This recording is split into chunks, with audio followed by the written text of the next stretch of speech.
السلام علیکم viewers, ever گرو novel میں خوش آمدید جی۔ تو ویورز، آج ہم نے سٹارٹ کرنا ہے عنکبوت بائی نور راجپوت کا پارٹ 12۔ اس سے پہلے اگر آپ نے میرے چینل کو سبسکرائب نہیں کیا تو میرے چینل کو کر دیں سبسکرائب اور ساتھ میں بیل آئیکن کے بٹن کو کر دیں پریس، تاکہ آنے والی ہر نئی ویڈیو بر وقت آپ کو ملتی رہے، اور اپنی رائے کمنٹ باکس میں لازمی دیجیے گا جی۔ تو سٹارٹ کرتے ہیں ناول۔ چیتھروں میں لپٹی روح، کبھی روح بھی لباس اوڑھتی ہے، ایسا لباس جو ریشمی نہیں ہوتا، نہ خوشبوؤں میں بسا ہوا، نہ کسی خوشگوار لمحے کی پہچان ہوتا ہے۔ یہ چیتھروں کا لباس ہوتا ہے، پھٹا ہوا، میلا، وقت کی گرد میں اٹا ہوا۔ یہ وہ چیتھڑے ہیں جو کرب کو ڈھانپنے کے لیے نہیں بلکہ چھپانے کے لیے لپٹائے جاتے ہیں۔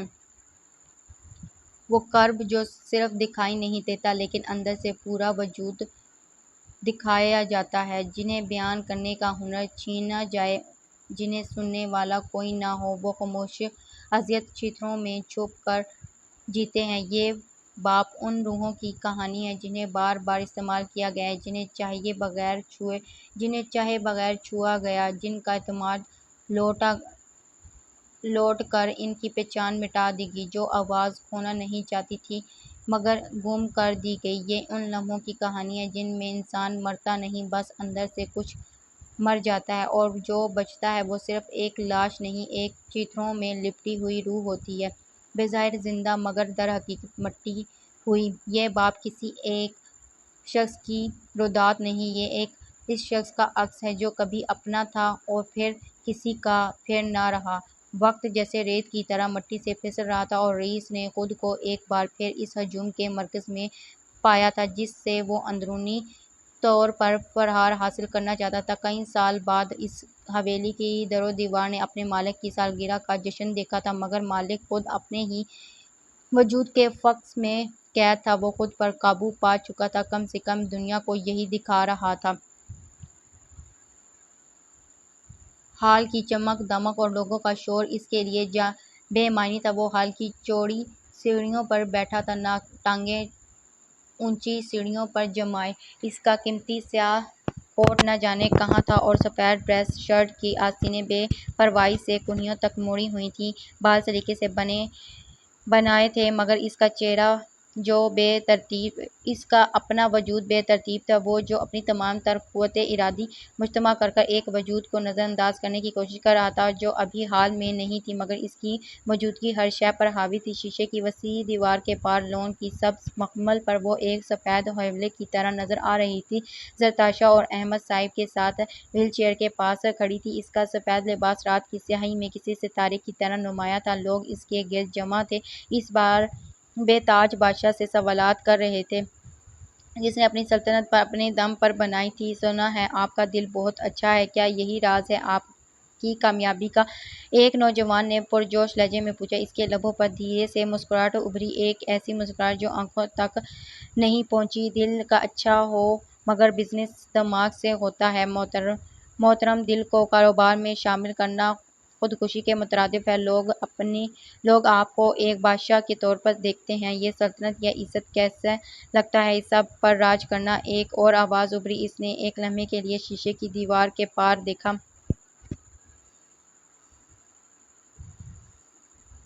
راج کرنا نہیں، ذمہ داری نبھانا۔ ہر چیز کی قیمت ہوتی ہے، اور سب سے بڑی قیمت آپ کی اپنی ذات ہوتی ہے۔ اس کی آواز میں ایک فلسفانہ گہرائی تھی جسے سمجھنا کسی کے بس میں نہ تھا۔ ادھر لون میں فجر خاندان کے ان دو افراد کے سامنے کھڑی تھی جن سے وہ پہلی بار مل رہی تھی۔ یقین نہیں ہوتا، احمد صاحب نے اسے بغور دیکھتے ہوئے کہا۔ ان کی آنکھوں میں حیرت اور کچھ نامانوس جذبات تھے۔ تمہیں دیکھ کر لگتا ہے جیسے منار زندہ ہو گئی ہے، تم ہو بہو اس کی کاپی ہو۔ فجر خاموش رہی۔ یہ تعریف نہیں تھی، یہ ایک الزام تھا جس کا بوجھ وہ ہمیشہ سے اٹھائے ہوئی تھی۔ منار، لیکن تمہیں یہاں نہیں آنا چاہیے تھا۔ ان کے لہجے میں اب سختی در آئی، وہ زیر لب بڑبڑا رہے تھے۔ منار مر چکی ہے۔ اس نے پہلی بار زرتاشا اور پھر احمد صاحب کو دیکھا۔ میں یہاں کسی رشتے کی حیثیت سے نہیں آئی، میں یہاں ویسے ہی آئی ہوں جیسے شہر کے باقی لوگ، ایک مہمان کے طور پر۔ اس نے خود پر قابو پاتے ہوئے مضبوط لہجے میں کہا۔ رئیس تم سے نفرت کرتا ہے۔ اس بار زرتاشا کی آواز سنائی دی۔ اسے اس چہرے سے نفرت ہے۔ اس کی آواز کسی کھائی سے آتی سنائی دی۔ فجر کے لبوں پر ایک اذیت بھری مسکراہٹ ابھری، ایک ایسی مسکراہٹ جو شکستہ اور حوصلے کے درمیان کہیں ٹھہری تھی۔ جانتی ہوں، وہ بس اتنا ہی کہہ پائی۔ اس تقریب سے اس کا دل اچاٹ ہو گیا تھا۔ یہاں مزید رکنا اپنے زخموں کو کریدنے کے مترادف تھا۔ اسے واپس جانا تھا، مگر امید ہے ہم آئندہ نہیں ملیں گے۔ وہ دونوں کو خدا حافظ کہتی اندر کی جانب بڑھی تاکہ ولی کو بتا کر واپس جا سکے۔ تمہاری ماں؟ اس کے قدم جیسے زمین میں جکڑ لیے۔ وہ کیسی ہیں؟ احمد صاحب کی آواز میں ایک واضح کپکپاہٹ تھی۔ وہ رکی اور پلٹ کر نہیں دیکھا۔ سادہ شلوار قمیض میں ملبوس وہ شخص وہیل چیئر پر بیٹھا تھا۔ صاف ستھرا رنگت اور وسیع نقوش۔ رئیس نے شخصیت یقیناً ان سے ہی چرائی تھی۔ آپ لوگوں کے لیے تو وہ مر چکی تھی نا، پھر مجھ سے کیوں پوچھ رہے ہیں؟ اس نے ایک سرد نظر ان پر ڈالی اور تیزی سے پلٹ کر اندر بڑھ گئی۔ جیسے ہی وہ شیشے کا دروازہ عبور کر ہال میں داخل ہوئی، اندر کا منظر جیسے بدل گیا تھا۔ ہال کے ایک گوشے میں سجا سفید پیانو مدھم سی خاموشی کھڑا جیسے کسی موسیقی کی انگلیوں کا منتظر تھا۔ روشنیوں کا زاویہ بدل چکا تھا۔ چہکار کے شور کے ایک لمحاتی خاموشی نے پنپناتے شور جیسے فضا بھی خود کو کچھ خاص کے لیے تھام رہی ہو۔ اور پھر ولی نمودار ہوا۔ سیاہ سوٹ میں ملبوس، بال معمول سے کچھ زیادہ سنوارے ہوئے تھے، چہرے پر وہی روایتی سکون جو ہمیشہ اس کی آنکھوں کی خاموشی میں چھپا ہوتا تھا، مگر آج اس کی آنکھوں میں ایک نمی سی تھی، جیسے کوئی پرانی دھن پھر سے جاگ گئی ہو۔ رئیس کے اصرار پر وہ پیانو بجانے آیا اور اسے بے ساختہ نینسی یاد آگئی۔ اس کے اصرار پر اس نے بغیر کچھ کہے، بنا کسی اعلان کے پیانو کے قریب جا کر اس کرسی سنبھالی۔ محفل کی رونق جیسے چند لمحوں کے لیے مجمد ہو گئی۔ وہ جھکا، انگلیاں آہستہ سے کیز پر رکھی اور دھیرے دھیرے بغیر تہمید کے دھن بجنے لگی۔ وہ دھن ایسی تھی جیسے دل کی دیواروں پر کسی نے انگلیوں سے درد لکھ دیا ہو۔ ہاں، درد کی اگر کوئی دھن ہوتی تو یہی ہوتی۔ وہ نوٹس نہ ہائی تھا نہ لو، بس ایک بہاؤ تھا، جیسے آنکھوں میں چھپا کوئی کرب ساز کے ذریعے باہر نکلنے لگا ہو۔ ہر چمکتی پر اس کی انگلیاں رقص کر رہی تھیں، جیسے تقدیر نے حسن کا روپ دھار لیا۔ وہاں کوئی گانا نہیں تھا، کوئی دھن بجتی پھر بھی ہر سننے والے کو لگ رہا تھا جیسے یہ دھن صرف اس کے اندر کی دھن پر لکھی گئی ہو۔ محفل خاموش تھی اور پھر ہجوم میں نظریں دوڑاتی فجر کی پلکیں اس پر منظم آ کر ٹھہر گئیں۔ وہ بھی رک گئی۔ اس کا دل دھڑکنا بھول گیا، جیسے اس کے ساتھ سے جڑا کوئی احساس اس کے اندر کے زخموں پر مرہم رکھ رہا ہو۔ اس نے ولی کو اس سے پہلے پیانو بجاتے دیکھا نہیں تھا، مگر وہ جانتی تھی اسے بجانا آتا تھا۔ ٹیپ ریکارڈنگ کے ذریعے وہ اسے کچھ جانتی تھی۔ وہ ساکت کھڑی تھی۔ یہ نوٹ میں ایک نامکمل افسانہ تھا، ہر سر میں کوئی دبا ہوا سوال۔ وہ صرف دھن نہیں بجا رہا تھا، وہ اپنے اندر کی کوئی گھٹن، کوئی پکار، کوئی خواب ان کیز کے ذریعے دنیا کے سامنے رکھ رہا تھا۔ اس کی انگلیوں کی حرکت میں ایک عجیب سی خود سپردگی تھی، جیسے وہ ہر کی کو چھونے سے پہلے دل پر انگلی رکھتا ہو، اور جب دھن اونچائی پر پہنچی، اس لمحے پورے ہال میں موجود لوگوں کو لگ رہا تھا وہ سب کسی جادو کے زیر اثر ہوں۔ کچھ نے آنکھیں بند کر لیں، کچھ کے چہروں پر حیرت تھی، اور کچھ کے دلوں میں ایک ان دیکھا درد سرسرانے لگا۔ فجر کے پلکوں کے گوشے بھیگنے لگے۔ پیانو کے سامنے بیٹھا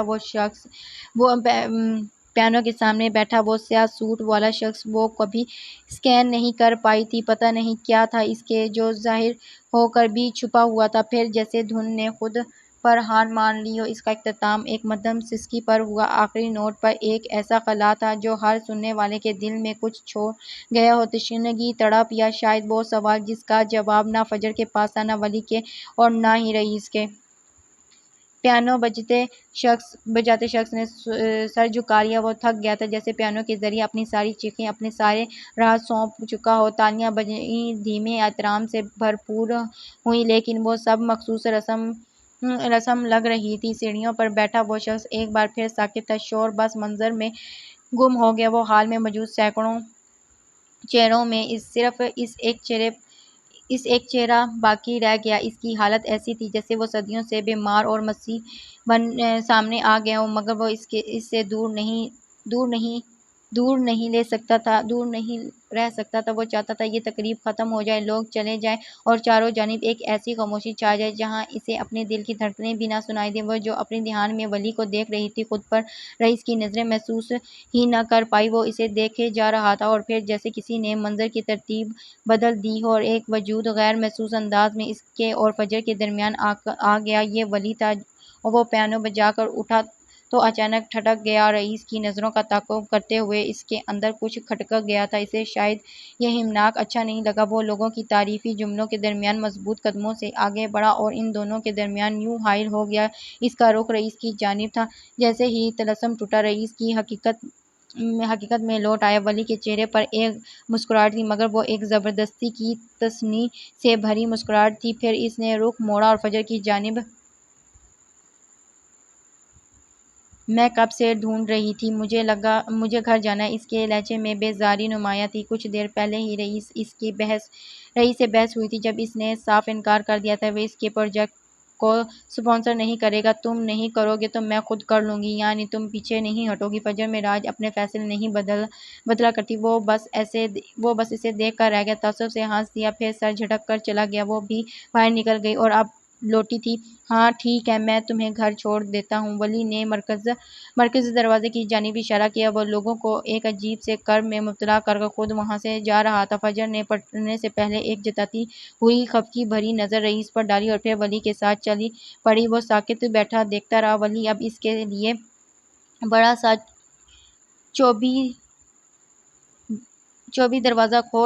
چابی دروازہ کھول رہا تھا۔ پھر وہ دونوں باہر نکل گئے۔ ان کو جاتے ہوئے وہ لوگ غور سے دیکھ رہے تھے۔ زینیوں پر بیٹھا رئیس اور کونے میں کھڑی مہرون میکسی والی عروضہ، وہ آج پیاری لگ رہی تھی۔ ان کے جاتے ہی جیسے سب ختم ہو گیا۔ حال کے رنگ پھیکے پڑ گئے ہوں، آوازیں بے معنی لگیں ہوں، اس کی سلطنت اسے خالی اور بے وقت لگنے لگی۔ وہ جنگ جو وہ خود سے لڑ رہا تھا، اسے لگا وہ ایک لمحے کے لیے ہار گیا تھا۔ کہاں جا رہے ہو تم دونوں؟ وہ دونوں اب پورچ کی جانب بڑھ رہے تھے کہ ایک سرد آواز نے انہیں روکا۔ یہ مراد تھا، جو ماتھے پر بل ڈالے نہیں دیکھ رہا تھا۔ وہ دونوں نے پلٹ کر دیکھا۔ مراد کی آنکھوں میں کچھ عجیب سا تھا۔ انہیں گھر چھوڑنے جا رہا ہوں، ولی نے مضبوط اور سپاٹ لہجے میں کہا۔ مراد کی بھویں مزید سکڑ گئیں۔ اس نے ایک اچرتی ہوئی نظر فجر پر ڈالی، جو اس وقت کسی بحث کے موڈ میں نہیں تھی۔ یہ خود جا سکتی ہیں، آئی بھی تو خود تھی۔ اس کا لہجہ تیز تھا۔ نہیں، انہیں چھوڑنا میری ذمہ داری ہے، اس نے اسی مضبوطی سے دہرایا جیسے وہ کوئی ناقابل تردید حقیقت بیان کر رہا ہو۔ مراد نے ایک گہرا سانس لی۔ وہ جانتا تھا کہ اس وقت بحث بیکار تھی۔ ٹھیک ہے، جلدی واپس آنا، ضروری بات کرنی ہے، وہ کہہ کر پلٹ گیا۔ تیز قدم اٹھاتا اندر جا رہا تھا۔ ولی نے آگے بڑھ کر فجر کے لیے گاڑی کا دروازہ کھولا۔ اگلے چند لمحوں میں گاڑی پورچ سے نکل کر طویل ڈرائیو وے پر روانہ تھی اور رئیس مینشن کی روشنیاں پیچھے رہ گئی تھیں۔ گاڑی جب ترنم ہاؤس کے پورچ میں داخل ہوئی تو رات گہری ہو چکی تھی۔ رئیس مینشن کی مصنوعی روشنیاں اور کان پھاڑتے شور کے بعد یہاں کی خاموشی اور سکون روح میں اترتا محسوس ہو رہا تھا۔ راستہ مکمل خاموشی سے کٹا تھا۔ خلاف توقع آج ولی نے اسے تنگ نہیں کیا تھا۔ اس کی یہ خاموشی فجر کے لیے زیادہ اجنبی تھی۔ وہ جو ہر پل بولتا تھا، آج اس کے چپ میں ایک گہری ٹھہراؤ تھا، جیسے سمندر طوفان سے پہلے پرسکون ہو جاتا ہے۔ وہ اسے ایک نظر دیکھ کر گاڑی سے اترنے لگی تو اس کی آواز نے اسے روکا۔ کیا ہم کچھ دیر بیٹھ کر باتیں کر سکتے ہیں؟ مجھے تم سے بات کرنے کا موقع نہیں ملا۔ وہ اب اس کی جانب مکمل رخ کیے کہہ رہا تھا۔ اس کی آواز میں وہ روزمرہ والی شرارت نہیں، بلکہ ایک سنجیدہ درخواست تھی۔ کافی رات ہو گئی ہے اماں، غصہ اس نے ایک کمزور سا بہانہ تراشا۔ وہ جانتی ہیں، اس نے اسٹیئرنگ پر ہاتھ جماتے ہوئے سپاٹ لہجے میں کہا۔ کیا؟ فجر حیران ہوئی۔ اس کی آنکھیں بے یقینی سے پھیل گئیں۔ ہمارے رشتے کے بارے میں انہیں بتا چکا ہوں۔ ایک لمحے کے لیے فجر کو لگا جیسے اس کے کان بج رہے ہوں۔ وہ جانتی تھی پھر اسے زج کیوں کر رہی تھی۔ وہ ساکت رہ گئی۔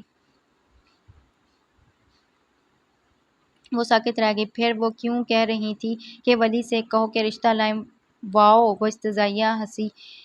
اس کے گالوں پر غصے کی لالی پھیل گئی۔ وہ مجھے بیوقوف بنا رہی تھی، وہ زیر لب بڑبڑا رہی تھی، مگر ساتھ بیٹھے شخص سن سکتا تھا۔ وہ شاید تمہارے بتانے کا انتظار کر رہی تھی، اس نے نرمی سے وضاحت کی۔ اور تمہیں کیا لگتا ہے اگر انہیں پتہ ہوتا تو وہ مجھے یوں آنے جانے دیتی، اپنے گھر میں اپنی بیٹی کے لیے ایک غیر لڑکی کو لائبریری بنوانے دیتی؟ فجر نے تعصب سے سر ہلایا۔ بات تو منطقی تھی، مگر اماں کا یہ روپ اس کے لیے نیا تھا۔ کیا وہ رشتہ لانے کا کہہ رہی ہیں؟ اس کی آنکھوں میں اب وہ پرانی شرارتی چمک لوٹ آئی تھی۔ تو تم بتاؤ جوزف خاندان کو لاؤ یا اورنگزیب کو؟ فجر، جو ابھی تک اماں والے صدمے سے نہیں نکلی تھی، اس کے اچانک حملے پر بوکھلا گئی۔ پہلے لڑکی تو مان جائے، اس نے بالوں کو کندھے سے پیچھے کرتے ہوئے مصنوعی بے رخی سے کہا۔ وہ دھیما سا ہنس دیا۔ لڑکی مان چکی ہے، بس میرا امتحان لے رہی ہے۔ تو بتائیں بیگم، آپ کا تھوڑا وقت مل سکتا ہے؟ اس کی آواز میں مان تھا۔ فجر نے ایک لمحے کو اسے دیکھا اور پھر ہار مان لی۔ پچھلے لون میں اچھی جگہ ہے، میں چینج کر آتی ہوں، وہ کہتے ہوئے گاڑی سے اتر گئی۔ ولی نے مسکرا کر اسے جاتے دیکھا۔ میں 20 منٹ بعد اپنے کمرے کی کھڑکی سے پردہ ہٹا کر فجر نے لون میں جھانکا اور وہ ساکت رہ گئی۔ وہ جوتے ایک جانب رکھے جائے نماز بچھائے دنیائے مافیہ سے بے خبر اطمینان سے نماز پڑھ رہا تھا۔ اس کی گھڑی اور موبائل میز پر رکھے تھے۔ رات کی خاموشی میں، ہلکی روشنی میں اس کا وجود ایک عجیب سے سکون کا حالہ لیے ہوئے تھا۔ یہ اتنا مکمل منظر تھا کہ وہ کئی لمحے پلک جھپکنا بھول گئی۔ یہ وہ شخص بالکل نہیں لگ رہا تھا جو اسے زج کرتا تھا، جو شرارتیں کرتا تھا، جو رئیس کے محفل میں ایک پراسرار دھن بجا کر سب کو اپنی گرفت میں لے چکا تھا۔ یہ نظارہ ایک مکمل نظارہ تھا۔ کئی لمحے گزر گئے، پھر وہ کھڑکی سے ہٹ گئی، سادہ سی شلوار قمیض پہنے، دوپٹہ بے پرواہی سے گلے میں لٹکائے، منہ ہاتھ دھوئے۔ وہ اب کچن میں تھی، بالوں کی ڈھیلی سی چوٹیاں بنا لی تھی، مگر چند لٹیں پھر بھی اس کے چہرے پر آ رہی تھیں۔ چولہے پر رکھی چائے کی پتیلی سے بھاپ اٹھ رہی تھی۔ زیادہ وقت نہیں ہوا تھا، مگر اماں اور بانو آج جلدی سو گئی تھیں۔ مزید 10 منٹ بعد وہ دونوں کپ ہاتھ میں اٹھائے لون میں آ گئی۔ وہ اب دونوں ہاتھ اٹھائے دعا مانگ رہا تھا۔ وضو کرنے کے باعث بال ہلکے گیلے تھے، جنہیں اس نے انگلیوں سے بے ترتیب سے پیچھے کی جانب کیا ہوا تھا۔ وہ فجر کرسی پر بیٹھی مٹھیاں ٹھوڑی پر ٹکائی سے دعا مانگتا دیکھ رہی تھی۔ آستینیں کونیوں تک چڑھی ہوئی تھیں، مضبوط ہاتھ اور وسیع نقوش سوائے ایک نشان کے۔ آہ، کیوں تھا یہ نشان؟ یہ دیکھنے والے کے انہماک میں خلل ڈال دیتا تھا۔ یہ وہ شخص تھا جس کا باپ اسکاٹ لینڈ کا مشہور پروڈیوسر تھا، جو چاہتا تھا اس کا بیٹا شوبز جوائن کر کئی جاننے والے اس کے ایک فوٹو شوٹ کو ترس کر رہ گئے، اور وہ یہ حکم نہ ماننے کے پاداش میں اپنے چہرے پر یہ نشان لیے یہاں ایک آن سے گھر کے لون میں ہاتھ اٹھائے دعا مانگ رہا تھا۔ وہ جب دعا مانگ کر اٹھا تب فجر کا اطمینان ٹوٹا۔ اس نے جلدی سے رخ موڑا، مگر وہ دیکھ چکا تھا اور پھر زیر لب مسکرا دیا۔ جائے نماز ایک جانب رکھی اور اب ننگے پاؤں چلتا ہوا اس کی جانب آ رہا تھا، اور پھر آ کر ساتھ والی کرسی پر بیٹھ گیا۔ کیا بات ہے؟ بڑے غور سے دیکھا جا رہا تھا۔ اس کی آنکھوں میں دھیمی سی شرارت تھی۔ بس نہیں تو، اس نے فوراً نفی کی۔ تم نے یہی کہا تھا باتیں کرنی ہیں، میں اسی لیے یہاں آئی ہوں۔ اس نے اپنا کپ اٹھا کر لبوں سے لگایا، البتہ چہرے کی تپش بتا رہی تھی کہ وہ پکڑی گئی تھی۔ یہ چائے تم نے بنائی ہے؟ اس نے مذاق اڑاتے ہوئے موضوع بدلا۔ تمہیں اور کوئی نظر آ رہا ہے؟ اس نے الٹا سوال کیا۔ نہیں، میرا مطلب فجر معراج نے اپنے شوہر نامدار کے لیے چائے بنائی ہے، اس کا تو فوراً جواب دیا۔ یہ چائے کا گھونٹ بھرتے اس نے ڈرانے انداز میں کہا۔ ایسی بھی کوئی بات نہیں ہے، وہ جھیم گئی۔ مجھے نہیں پتا تھا تمہیں چائے بنانی بھی آتی ہے۔ فجر کو طبعاً واقعی وہ متاثر نظر آیا تھا۔ مجھے روٹی بنانی بھی آتی ہے، اس کے انداز میں اطلاع دی گئی۔ وہ غور اور سنجیدگی سے حیران نظر آ رہا تھا۔ فجر نے فخر سے اس بات میں سر ہلایا۔ مجھے نہیں پتا تھا منار فیشنز کی سی ای او کو روٹی بنانی بھی آتی ہوگی۔ اب وہ چھیڑ رہا تھا۔ منار فیشن کی سی ای او نہ ہوتی تو چل جاتا، مگر روٹی نہ بنانی آئی یہ نہیں چل سکتا تھا۔ اماں مجھے اٹھا کر گھر سے باہر پھینک دیتی۔ اس نے سچائی سے اعتراف کیا۔ اماں ماما نے اسے بچپن سے گھرداری سکھا رکھی تھی۔ آتا اسے سب کچھ تھا مگر کرتی وہ اپنی مرضی سے تھی، اور اب تو اس کے پاس خود کے لیے چائے بنانے کا وقت بھی نہیں ہوتا تھا۔ وہ کاسٹیومز نہ بناتی تو چل جاتا مگر روٹی نہ نہیں چل سکتا تھا۔ اگلے گھر والوں کو کیا وہ کاسٹیومز کھلاتی؟ ویسے یہ تو اچھا ہو گیا، تم خود سارے کام کر لیا کرو گی، کوئی ملازم نہیں رکھنے پڑیں گے۔ وہ مسکراہٹ چھپائے کہہ رہا تھا۔ فجر بس اسے گھور کر رہ گئی، بنا کچھ کہے وہ اب اسے دیکھ رہی تھی، جانچتی ہوئی نگاہیں کبھی اس کے چہرے کے نشان پر ٹھہرتی تو کبھی اس کی گہری خاموش آنکھوں پر۔ کچھ تھا جو الجھا ہوا تھا، کچھ تھا جو نارمل نہیں تھا۔ یہ وہ شخص تھا جو اس کے بارے میں سب جانتا تھا، اور یہ وہ شخص تھا جس کے بارے میں وہ سب سے کم جانتی تھی، صرف اتنا جتنا ٹیپ ریکارڈنگ میں تھا۔ اس کے بعد کیا ہوا تھا، وہ نشان اسے کیسے ملا تھا، وہ پاکستان کیسے اور کیوں آیا تھا، یہ سب غیر واضح تھا۔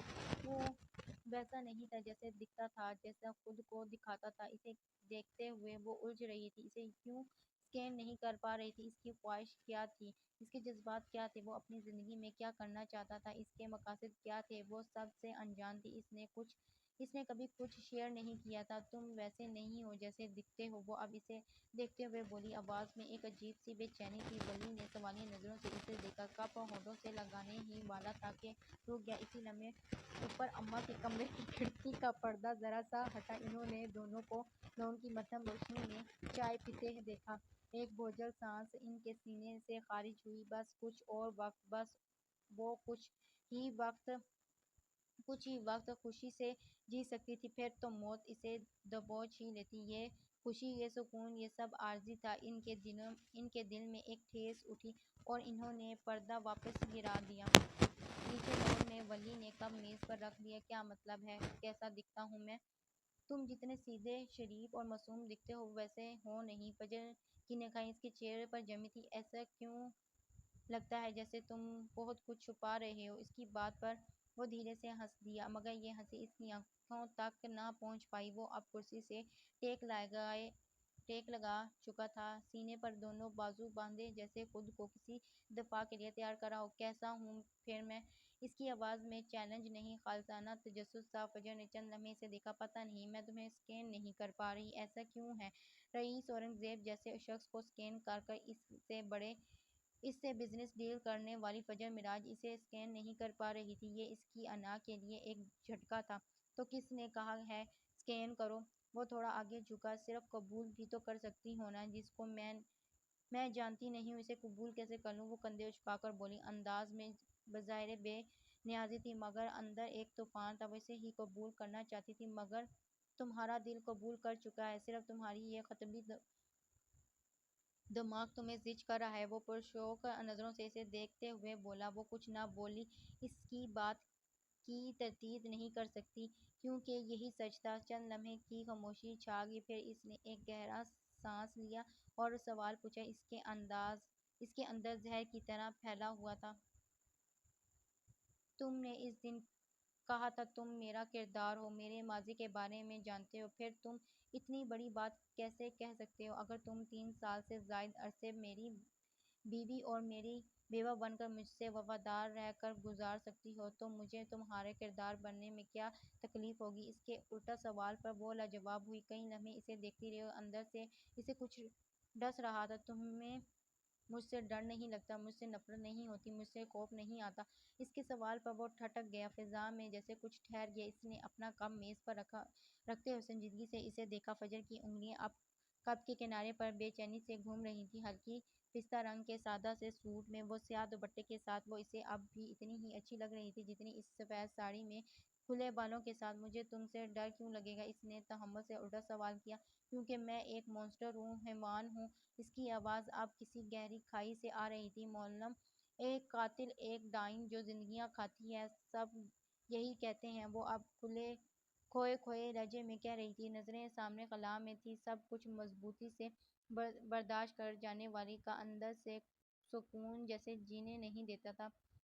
ولی نے چند لمحے اسے دیکھا۔ سارے حیوان اس کے گرد ہی جمع تھے، مسٹر جوزف، جارج، رئیس اور فجر۔ اس کے چہرے پر رحم اور عزم کے ملے جلے تاثرات ابھرے۔ فجر کی یہ غلط فہمی، یہ خود ساختہ اذیت اسے آج ختم کرنی تھی۔ اس کے خود کو قید کرنے والے جال کو ہٹانے کا وقت آ گیا تھا۔ اسے عنکبوت کے ان نرم ریشوں سے ہرائی پانی ہی ہوگی۔ میں نے تمہیں جان بوجھ کر ہرٹ کیا۔ وہ اب اس کے ہاتھ کو دیکھ رہی تھی جہاں کوئی نشان نہیں تھا، مگر اسے لہو کے وہ چند قطرے آج بھی یاد تھے۔ وہ دوبارہ ہرٹ کیا۔ تمہیں مجھ سے ڈر کیوں نہیں لگتا؟ میں تم سے کیوں ڈروں گا؟ ولی کی آواز اب گہری اور مضبوط تھی۔ تم یہ سب نہیں ہو۔ اس کی اس دو ٹوک انکار پر فجر نے چونک کر سر اٹھایا۔ اس کی آنکھوں میں شدید الجھن تھی۔ وہ اسے سوالیہ نظروں سے دیکھ رہی تھی۔ میں ایسی لڑکی سے کیوں ڈروں گا جو اندر سے کھوکھلی ہے؟ یہ سنتے ہی فجر کا چہرہ فاق ہو گیا، جیسے کسی نے اس کے پیروں تلے سے زمین کھینچ لی ہو۔ رات کی سیاہی میں چاروں جانب لٹکتے برقی کیمکوں کی نرم روشنی میں وہ اس کا سفید پڑتا چہرہ صاف دیکھ سکتا تھا۔ اس کی حیرت آنکھوں میں بے یقینی اور خوف کی ایک لہر دوڑ گئی۔ کیا مطلب؟ اس نے خشک ہوتے گلے کو ترک کرتے ہوئے پوچھا، جیسے کانوں نے کچھ غلط سن لیا ہو۔ فجر معراج، تم اندر سے کھوکھلی ہو۔ اس نے اپنی بات دہرائی، بالکل خالی۔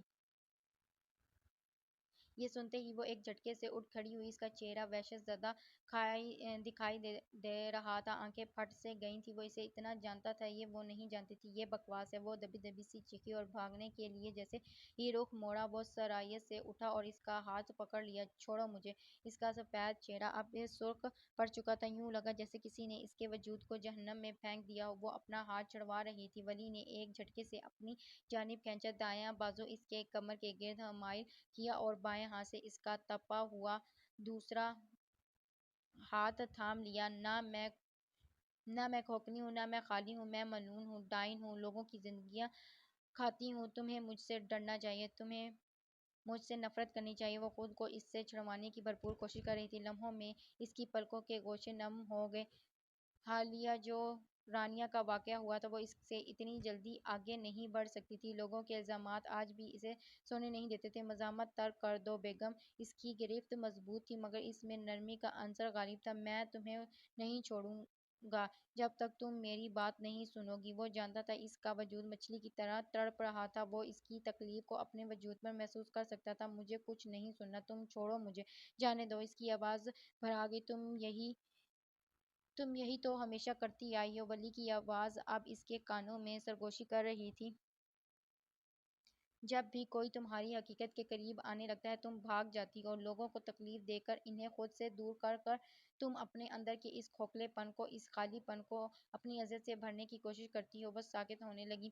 تم معلوم نہیں ہو، تم کرب زدہ ہو، ایک ایسی بچی جسے اس کی ماں باپ کی نفرت نے درد دیا، جسے دنیا کی پھٹکار نے گھائل کیا، جسے اس شخص نے دھتکارا جس سے اس نے محبت کی۔ انہوں نے تمہیں آئینے میں ایک عفریت دکھایا اور تم نے یقین کر لیا۔ اس کے آنسو بہہ جانے کو تیار تھے، مگر وہ جبڑے پیچھے کھڑی تھی۔ تمہارے اندر ایک خلا ہے، ایک ایسی خالی پن جسے محبت سے بھرنا تھا، جسے شفقت اور قبولیت چاہیے تھی، مگر دنیا نے اس میں نفرت کا زہر انڈیل دیا۔ اور جب وہ زہر تمہارے لیے ناقابل برداشت ہو گیا، تم نے خود کو سزا دینا شروع کر دی۔ تم نے اپنے آپ کو اپنے گرد کانٹوں کی باڑ لگا لی، خود اپنے سر پر معلوم ہونے کا تاج سجا لیا۔ اس کی آواز میں اتنی سچائی، اتنی ہمدردی تھی کہ فجر کے وجود کا ہر دفاعی حصار ٹوٹنے لگا۔ تم لوگوں کو تکلیف اس لیے نہیں دیتی کہ تم ایسی چاہتی ہو، تم انہیں تکلیف اس لیے دیتی ہو کہ وہ تم سے نفرت کریں اور تمہارا یہ یقین پورا ہو جائے کہ تم محبت کے قابل نہیں اور تم کبھی اس کی خواہش نہ کرو۔ وہ اس کی رزتی نم پلکوں کو دیکھ رہا تھا۔ تم خود کو اذیت سے بھرتی ہو کیونکہ تمہیں لگتا ہے کہ تم اس کے لائق ہو، تم خالی ہو۔ فجر اور اس کے خالی پن کا شور اتنا زیادہ ہے کہ تم اسے دبانے کے لیے چیختی ہو، چلاتی ہو، سب کچھ تہس نہس کر دیتی ہو۔ اس نے فجر کو مزید قریب کیا۔ حصار تنگ ہوا، مگر اس کی نرمی قائم رہی۔ مگر میں اس شور کو سن سکتا ہوں۔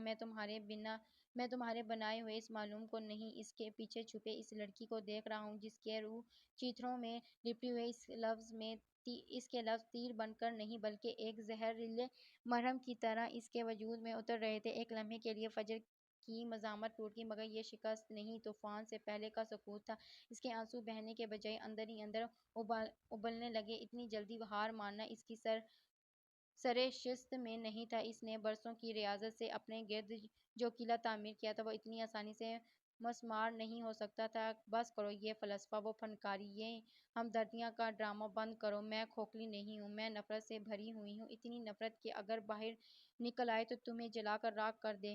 اس کی آواز میں کپکپاہٹ تھی مگر وہ خود نہیں ضبط کیے طوفان کی تھی۔ وہ اس کے شانے پر سر رکھنے والی نہیں تھی، وہ اس کے سینے پر سر مار کر اسے خود سے دور دھکیلنا چاہتی تھی، مگر ولی نے اسے جانے نہیں دیا۔ اس کی گرفت اب بھی مضبوط تھی مگر اس میں اب ایک ٹھہراؤ تھا، جیسے وہ اس طوفان کا سامنا کرنے کے لیے پہلے سے تیار تھا۔ تمہیں کیا لگتا ہے تم میرے ماضی کو دو چار باتیں جان کر میرے مسیحا بن جاؤ گے، میری روح کے شناسا بن جاؤ گے؟ اس کی آواز میں کاٹ دار طنز تھا۔ تم کچھ نہیں جاننے والے ولنگ اورنگزیب، کچھ بھی نہیں جانتا ہوں۔ اس کی آواز پرسکون مگر اٹل تھی۔ اس نے فجر کے وجود کی لرزش کو محسوس کرتے ہوئے کہا، تم صحیح کہہ رہی ہو، تمہارے اندر نفرت نہیں، زہر بھرا ہوا ہے۔ اس کے طنزیہ تاثرات پر ایک لمحے کو بے یقینی چھا گئی۔ ہاں، زہر، ولی نے اس کی آنکھوں میں جھانکتے ہوئے دہرایا، مگر وہ تمہارے نہیں، یہ وہ زہر ہے جو تمہیں دنیا نے قطرہ قطرہ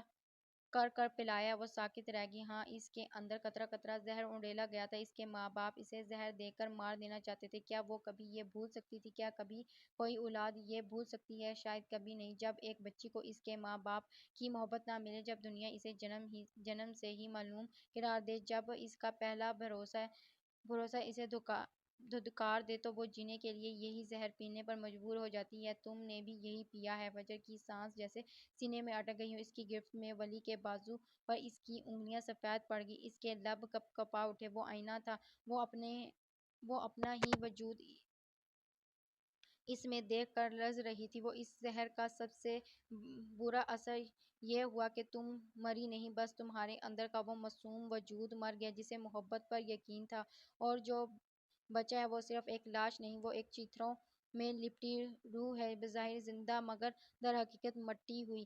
فجر کی آنکھیں پھیل گئی۔ اس کا دماغ سائیں سائیں کرنے لگا۔ تو کیا ولی کو اس کے چیتھڑوں سے چیتھڑے نظر آنے لگے تھے؟ جب تم خود کو دیکھتی ہو تو تمہیں اپنا اصل چہرہ نظر نہیں آتا، تمہیں اپنی روح نظر نہیں آتی۔ چیتھڑوں میں لپٹی ہوئی ایک مسح شدہ، ایک بدصورت حیولہ۔ وہ اب سب سے بڑا ظلم یہ ہے کہ تمہارے اس چیتھڑوں میں لپٹی روح کو لباس نہیں ملا۔ اس کے لب کپکپانے لگے مگر کوئی لفظ ادا نہیں ہو پائے۔ اس کے لب کپکپانے لگے مگر کوئی لفظ ادا نہیں ہو پایا۔ اگر وہ اسے تھامے نہ رکھتا تو شاید وہ گر جاتی۔ اس کا دماغ جو ہر چیز کو سکین کرتا تھا، جو ہر صورتحال کا تجزیہ کرتا تھا، آج مکمل طور پر خالی ہو چکا تھا۔ وہ شخص اس کی روح کا ایکس رے کر رہا تھا اور وہ کچھ نہیں کر پا رہی تھی۔ میں یہاں تم پر ترس کھانے یا تمہارے مسیحا بننے نہیں آیا۔ اس کی آواز اب نرم ہو گئی تھی، جیسے وہ کسی ڈرے ہوئے بچے کو سمجھا رہا ہو۔ اس نے فجر کو تھوڑا سا خود سے الگ کیا مگر اس کے بازو تھامے رکھے تاکہ وہ بھاگ نہ سکے۔ میں ان چیتھڑوں کو نوچ کر پھینکنے آیا ہوں۔ میں تمہارا لباس بننا چاہتا ہوں، ایک ایسا لباس جسے دنیا کی کوئی نفرت، کوئی دھتکار، کوئی بے حسی میلا نہ کر سکے۔ اس کی آنکھوں میں ایک شدید تمکیت ابھری۔ یہ میرا حق ہے کیونکہ میں تمہارا شوہر ہوں۔ میاں بیوی ایک دوسرے کا لباس ہے، زینت اور وقار اور قرآن۔ میرا حق ہے کہ میں تمہیں اس اذیت سے آزاد کروں جو تم نے خود پر مسلط کر رکھی ہے۔ تمہارے اس خطبی دماغ کو یہ قبول کرنا ہوگا، چاہے اس میں کتنا ہی وقت لگ جائے۔ فجر کا پورا وجود کانپ رہا تھا۔ اس کا ذہن جو ہر چیز کا تجزیہ کرتا تھا آج مفلوج تھا۔ اس شخص نے اس کی روح کی سب سے خفیہ، سب سے تکلیف دہ گتھی کو کھول کر اس کے سامنے رکھ دیا تھا۔ اس کی روح اس شخص کے سامنے بے لباس کھڑی تھی۔ میں وہ آئینہ بننے آیا ہوں جو تمہیں تمہاری اصلیت دکھائے، جو تمہیں بتائے کہ تم چیتھڑوں میں لپٹی بدصورت نہیں، تم تنہا رہی ہو، معلوم نہیں تمہارے اندر جو ہے وہ نفرت نہیں ہے، وہ ناقابل بیان درد ہے، تم پر کوئی برا سایہ نہیں ہے۔ اس نے آخری جملہ کہتے ہوئے اسے مکمل طور پر آزاد کر دیا۔ وجہ ساکت کھڑی رہی، اس کا جسم کانپ رہا تھا، وہ روئی نہیں، اس نے سر نہیں جھکایا، مگر اس کی آنکھوں میں ایک ایسی شگاف تھی جو کسی جنگ کے ہارنے پر نہیں بلکہ جنگ کی حقیقت سمجھ آ جانے پر طاری ہوتی ہے۔ آنسو پلکوں پر ٹھہرے رہے، وہ اس کی اجازت کے بغیر بہہ نہیں سکے تھے۔ وہ اب لڑ نہیں رہی تھی، مگر اس نے ہتھیار بھی نہیں ڈالے تھے، وہ بس وہاں کھڑی تھی اپنے چیتروں میں لپٹی روح کے ساتھ، اور ایک شخص اس کے سامنے کھڑا تھا جو ان تمام چیتروں کے پار اس کا اصلی چہرہ دیکھ چکا تھا۔ وہ کئی لمحے اسے دیکھتی رہی، وضو کیے چہرے کے ساتھ وہ شخص کتنا پرسکون دکھائی دے رہا تھا۔ اس نے اپنے گلے میں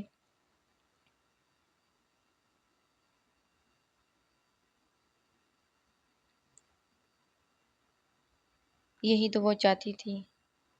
اس نے اپنے گلے میں اٹکے آنسوؤں گولے کو نکالنا چاہا، مگر ناکام رہی۔ وہ نم آنکھوں سے اسے دیکھتی رہی۔ یہی تو وہ چاہتی تھی کہ کوئی تو ہو جو اس کے کرب کو دیکھ سکے، جو اس کی روح کے چیتروں کو دیکھ سکے، جو اس کا لباس بنے، اور اس شخص کو اللہ نے اس کا لباس بنایا تھا۔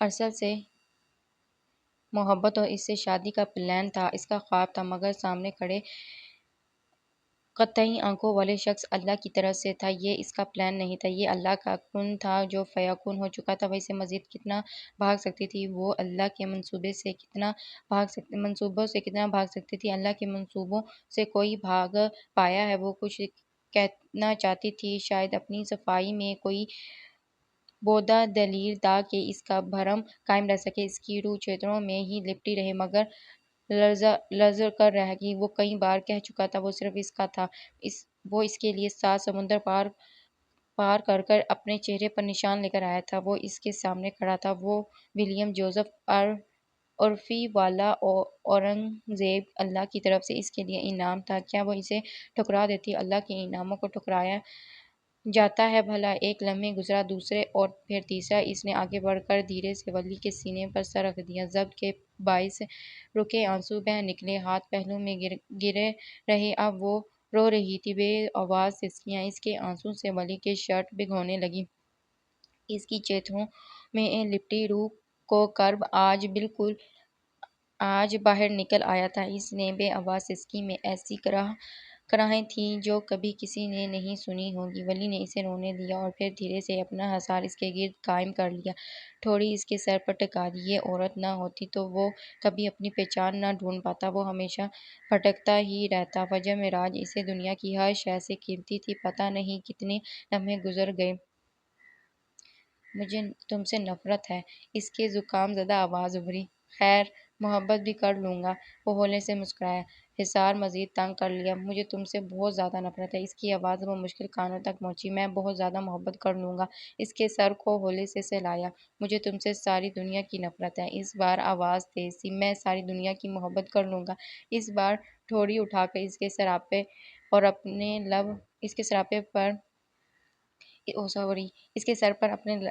لب رکھ دیے۔ شہر کی رگوں میں دوڑتی سڑک پر فلک کا وجود ایک بے قابو پتے کی طرح کانپ رہا تھا۔ اس کی پھیپھڑوں میں ہوا نہیں بلکہ کانچ کی کرچیاں اتر رہی تھیں۔ ذہن کے پردے پر صرف ایک جملہ کسی آسیب کی طرح چمٹا تھا، بھاگو فلک بھاگو۔ گاڑیوں کی ہیڈ لائٹس اس کی آنکھ میں خنجر کی طرح چبھتیں اور ہارن کی آواز ایسی لگتی جیسے کوئی اس کے کانوں میں چیخ رہا ہو۔ یہ زندگی شہر جو لاکھوں لوگوں کو پناہ دیتا تھا، آج اس کے لیے ایک وسیع و عریض قبرستان بن چکا تھا، جہاں ہر سایہ ایک ممکنہ قبر کا کتبہ تھا۔ اس کے لرزتے ہاتھ فون سے چپکے گئے تھے، اسکرین پر فجر اور فجر کے نام دھندلا رہے تھے۔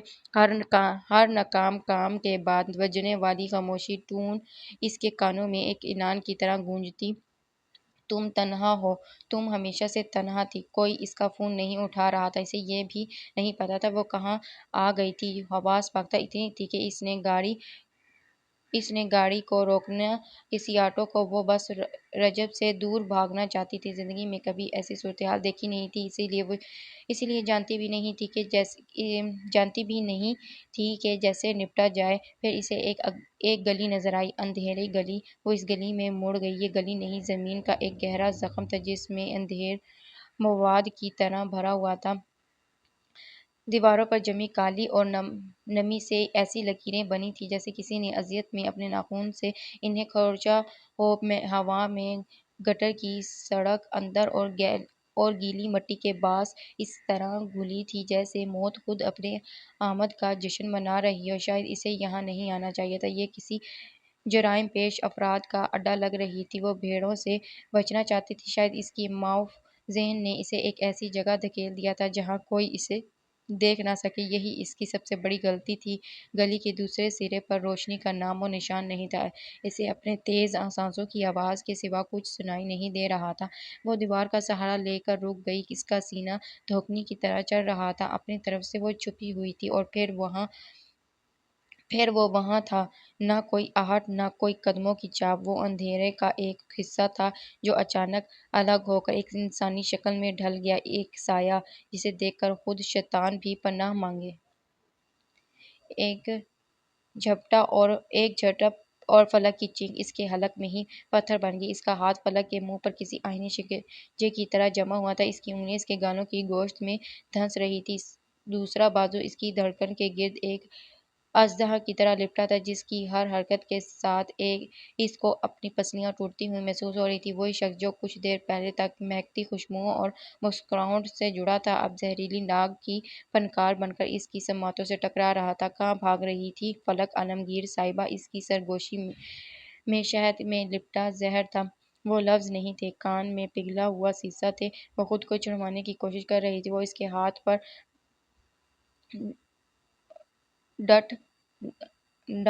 ڈانٹ گاڑنا چاہتی تھی مگر اگلے لمحے ایک دھماکہ تھا۔ رجب نے اس کا سر پوری قوت سے دیوار میں دے مارا اور ایک تیز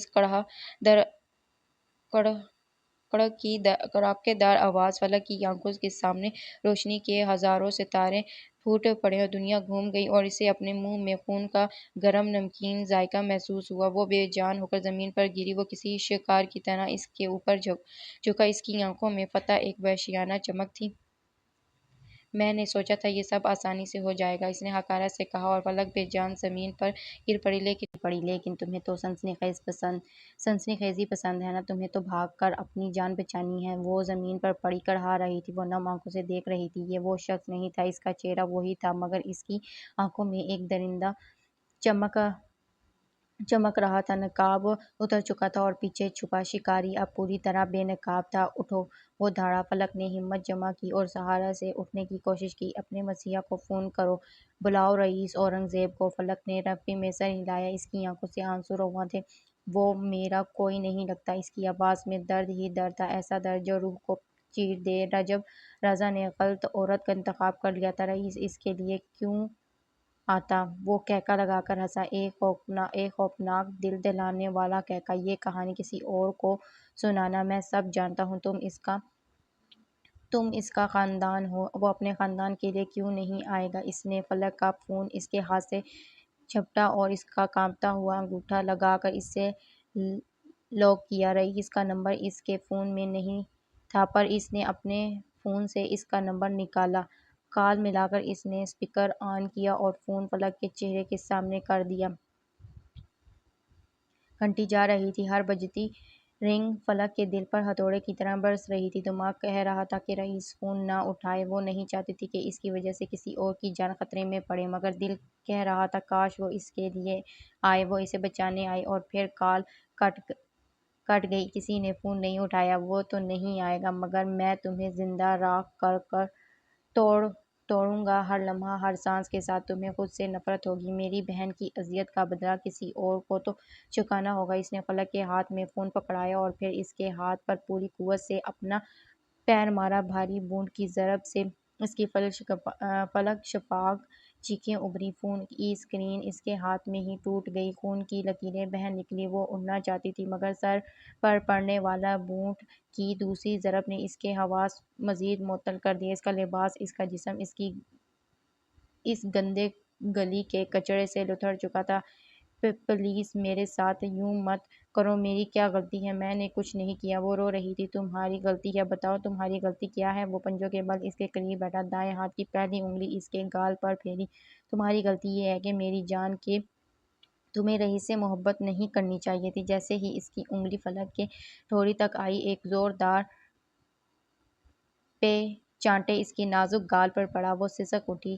اس چانٹے کی آواز گلی میں گونج گئی۔ یوں لگتا تھا جیسے وہاں کوئی انسان نہ رہتا ہو۔ اس کی چیخوں پر، اس کی تکلیفوں پر کوئی باہر نہیں نکلا تھا۔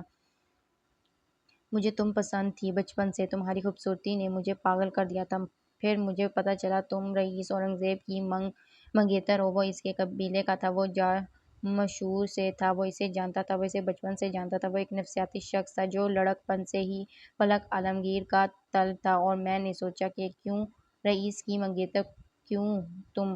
اس میں ایسا کیا ہے؟ پھر مجھے پتہ چلا رئیس وہ تو ہر جگہ تھا، وہ تو کسی بادشاہ کی طرح سب فتح کر رہا تھا۔ میرے قبیلے کا ہو کر وہ مجھ سے بہت آگے تھا۔ کیوں؟ کیسے؟ اس نے فلک کے ہونٹ سے نکلتے خون کو اپنے انگوٹھے سے صاف کیا۔ وہ اٹھنا چاہتی تھی مگر رجب ہر بار اسے چانٹا مار کر دوبارہ گرا دیتا۔ پہلے مجھے صرف تمہاری وجہ سے اس سے نفرت تھی، اور پھر اس نے میری بہن کا گھر اجاڑ دیا۔ میری خوش قسمتی کہ اس نے تمہیں چھوڑ دیا، اور میری درخواست پر تمہیں میرے نام کر دیا گیا۔ تم میری ہو فلک عالمگیر، میں تمہارے ساتھ جو چاہے کر سکتا ہوں، اور میں نے تمہیں اپنے بدلے کے لیے چنا۔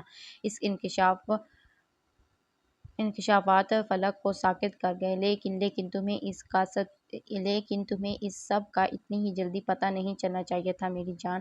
فلک کی آنکھیں کھلی تھیں مگر ان میں زندگی کی کوئی رمق دکھائی نہیں دی۔ وہ صرف ایک گوشت کا لوتھڑا تھی جس میں اذیت کی لہر دوڑ رہی تھی۔ اس کے ساتھ جو ہو رہا تھا یہ جہنم جیسا تھا، اس کے وہم و گمان میں بھی نہیں تھا۔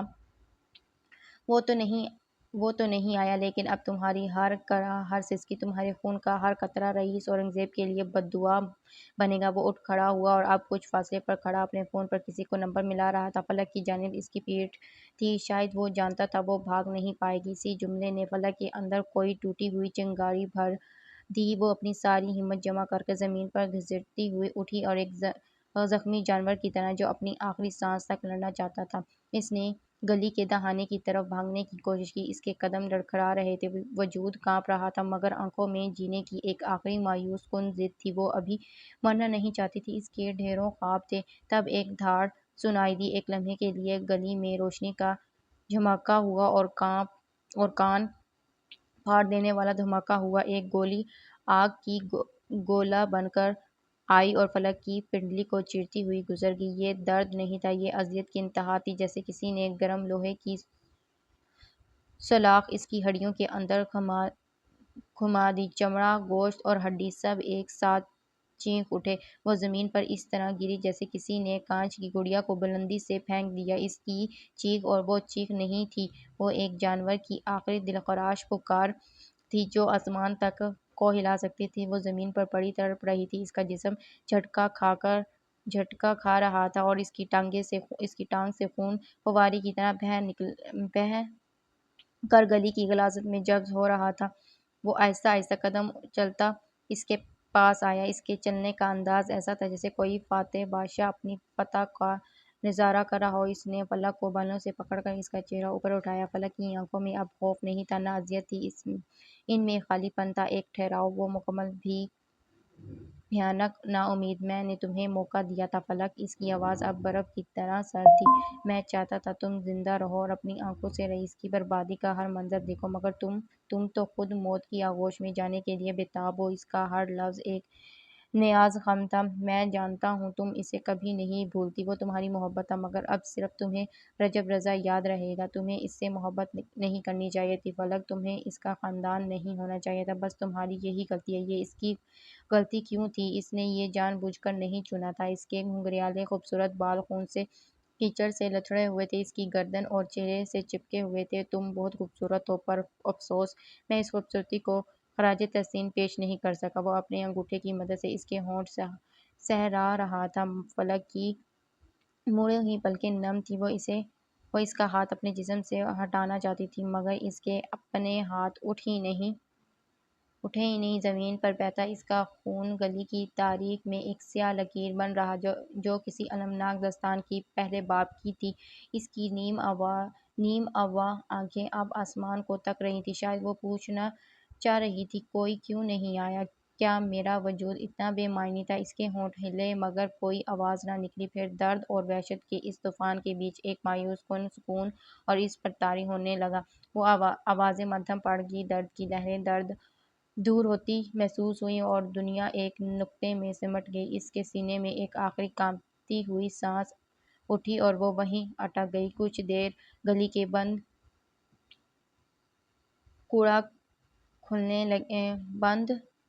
کرکٹ کھلنے لگے۔ پولیس کے سائرن کی آواز سنائی دے رہی تھی اور کچھ فاصلے پر پڑے اس کے فون کی اسکرین جگمگا رہی تھی مگر ٹوٹی ہوئی اسکرین پر کسی کا نام واضح نہیں ہوا۔ فون کرنے والا کون تھا یہ پتہ نہیں چلا۔ فجر کی سسکیوں کا طوفان تھم چکا مگر اس کے بعد کی خاموشی میں ایک گہرا سکون تھا۔ وہ ولی کے سینے پر سر رکھے اس کی دھڑکنوں کے ٹھہراؤ میں اپنی بکھری ہوئی ذات کو سمیٹ رہی تھی۔ اس کے آنسوں سے بھیگی ولی کی شرٹ ٹھنڈی ہو رہی تھی۔ وہ رات کی تازہ ہوا میں اس کے پرفیوم کی ہلکی سی مہک اس کے حواس پر چھا رہی تھی۔ یہ اس کی زندگی کا شاید پہلا لمحہ تھا جب اس کی روح کے چھیدروں کو کسی نے نفرت سے نہیں بلکہ حفاظت سے چھوا تھا۔ وہ حصار جس میں وہ قید تھی ایک پناہ گاہ تھا، ایک ایسا لمحہ جو صدیوں پر محیط لگ رہا تھا۔ اور پھر وہ آواز ابھری، ایک بے وقت بے لحاظ فون کی گھنٹی۔ اس نے مقدس خاموشی کو کرچی کر دیا۔ آواز میز پر رکھے ولی کے فون سے آ رہی تھی۔ فجر نے چونک کر سر اٹھایا۔ اس کی سرخ اور سوجی ہوئی آنکھوں میں الجھن تھی۔ ولی نے ایک لمحے کے لیے آنکھیں بند کیں جیسے اس خلل پر اسے شدید غصہ آیا تھا مگر پھر اس نے نہایت نرمی سے فجر کو خود سے الگ کیا۔ ایک منٹ۔ اس کی آواز میں وہی ٹھہراؤ تھا۔ اس نے فون اٹھایا، اسکرین پر انجانے نمبر دیکھ کر اس کے ماتھے پر شکنیں ابھریں۔ اس نے فون اٹھا کر کان سے لگایا۔ ہیلو! دوسری طرف سے آتی آواز میں شدید پریشانی اور گھبراہٹ تھی۔ میں فخر عالمگیر بات کر رہا ہوں۔ کیا میری فجر سے بات ہو سکتی ہے؟ میں اس کا کزن ہوں۔ وہ میرا فون نہیں اٹھا رہی۔ ولی کے تاثرات فوراً بدل گئے۔ اس نے فجر کی جانب دیکھا جو سوالیہ نظروں سے اسے ہی دیکھ رہی تھی۔ اس نے فون فجر کو تھمایا۔ فجر نے فون پکڑا۔ ہیلو! وہ اب خود پر قابو پا چکی تھی۔ فجر، فلک کہاں ہے؟ کیا وہ تمہارے ساتھ ہے؟ وہ گھر نہیں پہنچی۔ اس کا فون بھی نہیں لگ رہا۔ کیا تمہیں پتہ ہے وہ کہاں ہے؟ فخر کی آواز میں چھپی وحشت فجر کے دل میں اتر گئی۔ نہیں، میری بات نہیں ہوئی۔ اور ایک عجیب سے احساس نے اسے گھیر لیا۔ پلیز اس کا پتہ کرو۔ میں ابھی لاہور نہیں ہوں، جامع شور پہنچا ہوں۔ اس نے ہمیں کئی فون کیے لیکن میں اور بشارت بھائی اٹھا نہیں پائے۔ وہ کسی مصیبت میں نہ ہو؟ مجھے بہت ڈر لگ رہا ہے۔ وہ رجب سے ملنے گئی تھی۔ فخر کے آخری الفاظ ایک ہتھوڑے کی طرح فجر کے دماغ پر لگے۔ میں دیکھتی ہوں، اس نے لرزتی آواز میں کہا اور ولی کا فون واپس پکڑ کر دیوانہ انداز کی جانب بھاگی۔ اس کا اپنا فون اوپر کمرے میں والیٹ میں پڑا تھا۔ وہ سیڑھیاں پھلانگتی ہوئی اپنے کمرے میں پہنچی، والیٹ کھولا اور فون نکالا۔ دل دھک دھک کر رہا تھا۔ اسکرین روشن ہوتے ہی اس کا دل جیسے کسی نے مٹھی میں بھینچ لیا ہو۔ فلک کی 7 مسڈ کالز تھیں۔ 7 بار اس کی دوست اسے پکارتی رہی تھی اور وہ اپنی اذیت میں گم تھی۔ اسے کیسے پتہ نہیں چلا؟ اس کے کانوں میں فخر کی آواز گونجنے لگی، وہ کسی مصیبت میں نہ ہو؟ وہ کہاں ہوگی؟ وہ فون کیوں نہیں اٹھا رہی؟ اسے اپنا دم گھٹتا ہوا محسوس ہوا۔ وہ بھاگتی ہوئی نیچے آئی جہاں ولی کسی گہری سوچ میں کھڑا اسی کا منتظر تھا۔ ولی اس کی 7 مسڈ کالز ہیں۔ اس کی آواز ٹوٹ رہی تھی۔ ولی نے آگے بڑھ کر اس کے ہاتھ سے فون لے لیا۔ اس کے چہرے پر اب شدید سختی تھی۔ فکر نہ کرو، میں دیکھتا ہوں۔ اس نے فوراً اپنے فون سے مراد کا نمبر ملایا۔ فجر بے چینی سے ٹہل رہی تھی، بار بار فلک کا نمبر ملا رہی تھی۔ اس کا چہرہ بار بار آنکھوں کے سامنے آ رہا تھا۔ مراد بگ بی کا فون تمہارے پاس ہے؟ ولی کی آواز میں ایک تیزی تھی۔ ہاں۔ کیا انہیں کسی انجانے نمبر سے فون آیا تھا؟ چیک کرو۔ کچھ لمحوں کی خاموشی کے بعد مراد کی لاپرواہ آواز آئی۔ ہاں، ایک نمبر سے کئی کالز آئی تھیں۔ وہ نمبر بیوقوف مصنفہ کے نام سے سیو ہے مگر میں نے اٹھایا نہیں۔ آج کے دن میں رئیس کا موڈ خراب نہیں کرنا چاہتا تھا۔ میں جانتا ہوں وہ کون ہے۔ یہ سنتے ہی ولی کا دماغ گھوم گیا۔ اس نے بے ساختہ بالوں میں ہاتھ پھیرا۔ اس کا دل کسی انہونی خیال سے بیٹھ گیا۔ وہ فلک تھی مراد وہ شاید کسی مصیبت میں ہے، وہ غائب ہے، تمہیں فون اٹھانا چاہیے تھا۔ اس کی آواز میں غصہ اور پچھتاوا تھا۔ فجر کا دل ڈوبنے لگا۔ وہ کہاں ہوگی؟ وہ گھر کیوں نہیں گئی؟ اس کا ذہن معاف ہو رہا تھا۔ کوئی بات نہیں، ہم ڈھونڈ لیں گے۔ ولی نے اسے تسلی دی، مگر اس کی اپنی آنکھوں میں تشویش کی گہری پرچھائیاں تھیں۔ وہ اب بھی پاگلوں کی طرح فلک کا نمبر ملا رہی تھی۔ ہر بار بیل جاتی اور ہر بجتی رنگ اس کے دل پر چھری کی طرح لگتی۔ وہ دعا کر رہی تھی کہ فلک فون اٹھا لے، چاہے چیخیں چلائے، مگر بس فون اٹھا لے۔ اور پھر بیل کٹ گئی اور فون اٹھا لیا گیا۔ فجر کے سانسیں روک گئیں۔ ایک لمحے کی امید اس کے دل میں جاگی۔ ہیلو ہیلو فلک، کہاں ہو تم؟ ٹھیک تو ہو؟ وہ ایک ہی سانس میں بولی، مگر دوسری جانب سے جو آواز آئی وہ فلک کی نہیں تھی۔ وہ ایک اجنبی، سنجیدہ اور بھاری مردانہ آواز تھی۔ میڈم، یہ فون جن خاتون کا ہے۔ وہ آگے جو اطلاع دی گئی، اس نے فجر کو ساکت کر دیا۔ اس کے ہاتھ سے فون پھسلنے ہی والا تھا کہ ولی نے آگے بڑھ کر اسے تھام لیا۔ فجر کی آنکھیں بے یقینی سے پھیلی ہوئی تھیں۔ چہرے پر کوئی تاثر نہیں تھا، جیسے وہ پتھر کی ہو گئی ہو۔ اس کا پورا وجود کانپ رہا تھا۔ ولی نے فون اس کے ہاتھ سے لے کر اپنے کان سے لگایا اور اب وہ خود بات کر رہا تھا۔ اس کے چہرے کے تاثرات ہر گزرتے لمحے کے ساتھ سنگین ہوتے جا رہے تھے۔ پریشانی پر گہری لکیریں ابھر آئیں۔ وہ جبڑے بھیج گئے۔ فجر کو پوری دنیا گھومتی ہوئی محسوس ہوئی۔ یوں لگا جیسے کسی نے اس کے پیروں تلے سے زمین نہیں بلکہ پوری کائنات کھینچ لی ہو۔ اس کی سماعت میں پولیس والے الفاظ گونج رہے تھے، ہمیں وہ ملی ہیں، ان کی باڈی مسخ شدہ ہے۔ کیا سب ختم ہو گیا تھا؟ فلک کی ہنسی، اس کی باتیں، اس کا خواب، کیا سب ایک گندی اندھیری گلی میں دم توڑ چکا تھا؟ ہسپتال کے سرد بے رحم راہداریوں میں دوڑتے ہوئے فجر کو لگا جیسے وہ کسی برفانی سرنگ میں بھاگ رہی ہو۔ نو فرینڈز والی لڑکی ایک دوسری لڑکی کے لیے بھاگ رہی تھی۔ ہر طرف جراثیم کش دوا کی تیز ناگوار مہک اور موت کی خاموش سرگوشی تھی۔ ایمرجنسی وارڈ کا دروازہ دھکیل کر جب وہ اندر داخل ہوئی تو وقت جیسے تھم گیا۔ ولی فوراً آگے بڑھ کر پولیس انسپکٹر سے بات کرنے لگا۔ اس کی آواز پر اعتماد اور مضبوطی تھی۔ وہ حالات کو سمجھنے اور سنبھالنے کی کوشش کر رہا تھا، مگر فجر وہیں دہلیز پر جم کے کھڑی تھی۔ اس کی نظریں شیشے کی دیوار کے پار اس بستر پر مرکوز تھیں جہاں ایک وجود اذیت کا ایک مجسمہ بنا پڑا تھا۔ ایک پل کو لگا جیسے روح اس کے جسم سے کھینچ لی گئی ہو۔ وہ فلک نہیں تھی، وہ ایک ٹوٹا ہوا کچلا ہوا جسم تھا جسے مشینوں اور نالیوں کی جال نے جکڑ رکھا تھا۔ اس کا خوبصورت چہرہ سوجا اور گہرا نیلا زخموں سے ناقابل شناخت ہو چکا تھا۔ ایک آنکھ سوج کر مکمل طور پر بند تھی اور دوسرے گال پر ایک گہرا خراش تھی جو کسی درندے کے ناخنوں کا نشان لگ رہا تھا۔ اس کے ہونٹ پھٹے ہوئے تھے اور اس کے گھنگریالے ریشمی بال اب بھی جمے ہوئے خون سے لتھڑے ہوئے تھے۔ سر پر بندھی چوڑی پٹی سرخ تھی۔ اس کے جسم پر بچھی چادر بھی اس پر ڈھلک گئی تشدد کو چھپا نہیں پا رہی تھی۔ جس پر ٹانگوں پر گولی لگی تھی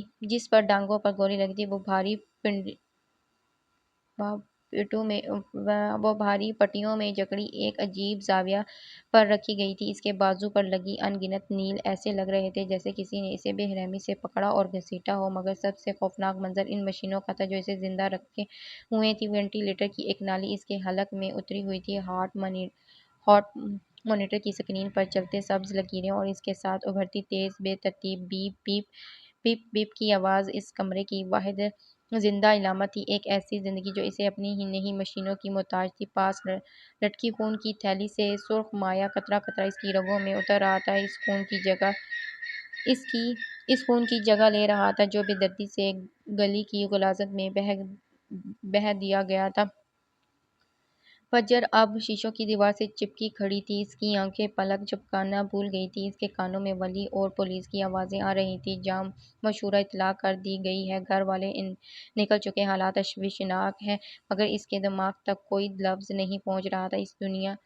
اس شیشے کے پار اس ساکت وجود پر آ کر ٹھہر گئی تھی۔ اسے فلک یاد آئی تھی، مسکراتی ہوئی نازک معصوم جو اس کے ساتھ ایک جیسے رنگ کے کپڑے پہننا چاہتی تھی۔ اسے اپنے وہ اذیت، وہ چیتھڑوں میں لپٹی روح یاد آئی، مگر وہ تو صرف ایک احساس تھا، ایک نفسیاتی زخم تھا۔ یہ تو حقیقی تھا، یہ گوشت پوشت پر لگے زخم تھے، یہ ہڈیوں تک اتری ہوئی اذیت تھی، اور پھر اس کے اندر کچھ ٹوٹا، یہ خوف تھا، یہ ایک ایسا ڈر، جان لیوا خوف جو اس نے پہلے بھی محسوس کیا تھا۔ پیرس کی ایک پرانی گلی میں جب رئیس کو گولی لگی تھی، وہ اسے اپنی وجہ سے مرتا ہوا نہیں دیکھ سکتی تھی، اور اب اسے لگ رہا تھا جیسے فلک اسی کی وجہ سے اس حال میں تھی۔ اس کا وہ سیاہ سایہ ایک اور زندگی نگلنے کو تیار تھا۔ یہ سیاہ سایہ اس کا پیچھا کیوں نہیں چھوڑتا تھا؟ شیشے کی دیواروں پر رکھے اس کی انگلیاں لرز رہی تھیں، اسے لوگوں سے نفرت تھی، وہ ان سے دور بھاگتی تھی، مگر آج پہلی بار اسے فلک کو کھونے کا ڈر لگ رہا تھا۔ اسے اس بات سے وحشت ہو رہی تھی، اگر مانیٹر کی وہ بیپ بیپ کرتی آواز خاموش ہو گئی تو کیا ہوگا؟ اگر وینٹی لیٹر کا مشینی سانس رک گیا تو کیا ہوگا؟ وہ زندگی سے بھرپور لڑکی یوں نہیں مر سکتی تھی۔ اس نے 7 بار فجر کو فون کیا تھا۔ یہ خیال بجلی بن کر اس کے ذہن پر گرا۔ ہر بیپ کی آواز اب اس کے ایک مسڈ کال کی یاد دلا رہی تھی، ایک پکار جسے اس نے نہیں سنا۔ وہ اپنی اذیت کے خول میں اتنی گم تھی کہ باہر کسی کی چیخیں اس تک پہنچ ہی نہ سکی۔ اسے ہوش نہ آیا تو وہ کوما میں جا سکتی ہے، اور ڈاکٹر کی یہ آواز جو اس نے رازداری میں سنی تھی اب اس کے کانوں میں گونج رہی تھی۔ کوما ایک زندہ موت نہیں، وہ اسے مرا ہوا نہیں دیکھنا چاہتی تھی، وہ اسے بے جان جسم کو مزید بے جان ہوتے نہیں دیکھ سکتی تھی۔ وہ ولی پولیس سے بات ختم کر اس کے پاس آیا اور نرمی سے اس کے شانے پر ہاتھ رکھا۔ فجر کانپتی جیسے کسی نے برف کی سل اس کی گردن پر رکھ دی ہو۔ اس نے ولی کی طرف دیکھا، اس کی آنکھوں میں اب آنسو نہیں تھے، ان میں ایک گہری بھیانک دہشت تھی، ایک ایسی دہشت جو کسی جنگ کے ہارنے پر نہیں بلکہ اپنے کسی عزیز کو موت کے جبڑوں میں دیکھ کر طاری ہوتی ہے۔ اس کے ہونٹ کپکپائے مگر کوئی لفظ ادا نہیں ہوا، وہ بس وہاں کھڑی تھی، اپنے واحد دوست کی اذیت کو دیکھ رہی تھی۔ وہ یہ دعا کر رہی تھی، کاش وہ اس کی جگہ ہوتی، کاش یہ سارے زخم اس کے جسم پر ہوتے۔ کیوں؟ جسم کے زخم شاید بھر بھی جائیں، مگر اپنی غفلت سے کسی اپنے کی موت کو منہ میں دھکیلنے کا یہ زخم، یہ جرم کبھی نہیں بھرنے والا تھا۔ وہ مر نہیں سکتی، وہ مر نہیں سکتی، اسے زندہ رہنا ہوگا۔ اس نے ولی کا بازو پکڑ لیا، وہ اسے دیکھ رہی تھی، وہ اس سے جواب چاہتی تھی، وہ چاہتی تھی کہ وہ کہے، ہاں فلک زندہ رہے گی، مگر ولی نے اس کے گردن کے گرد بازو پھیلا کر اسے قریب کیا۔ وہ مر نہیں سکتی، اسے زندہ رہنا ہوگا، وہ مر نہیں سکتی۔ اس کے لرزتے لب ایک ہی بات دہرا رہے تھے، اس کے اندر کا وحشت زدہ وجود چیخ رہا تھا، مگر سسکیاں اس کے گلے میں اٹک گئیں۔ کتنے منصوبے بنائے تھے ان دونوں نے ساتھ مل کر، کتنا کچھ کرنا چاہتی تھی وہ، اسے ایسے چھوڑ کر نہیں جا سکتی تھی۔ ابھی ابھی تو اس نے خود کو آزاد کیا تھا، ابھی ابھی تو وہ اپنی اذیتوں کو دیکھنے کے قابل ہوئی تھی، ابھی ابھی تو اسے اپنی چیتروں میں لپٹی روح پر ایک لباس ملا تھا، لیکن اگر وہ مر گئی تو اس کی روح ہمیشہ کے لیے چیتروں میں لپٹی رہ جائے گی، وہ سیاہ سایہ اس پر ہمیشہ کے لیے قابض ہو جائے گا۔ نہیں، اسے نہیں مرنا چاہیے، فلک کو زندہ رہنا ہوگا۔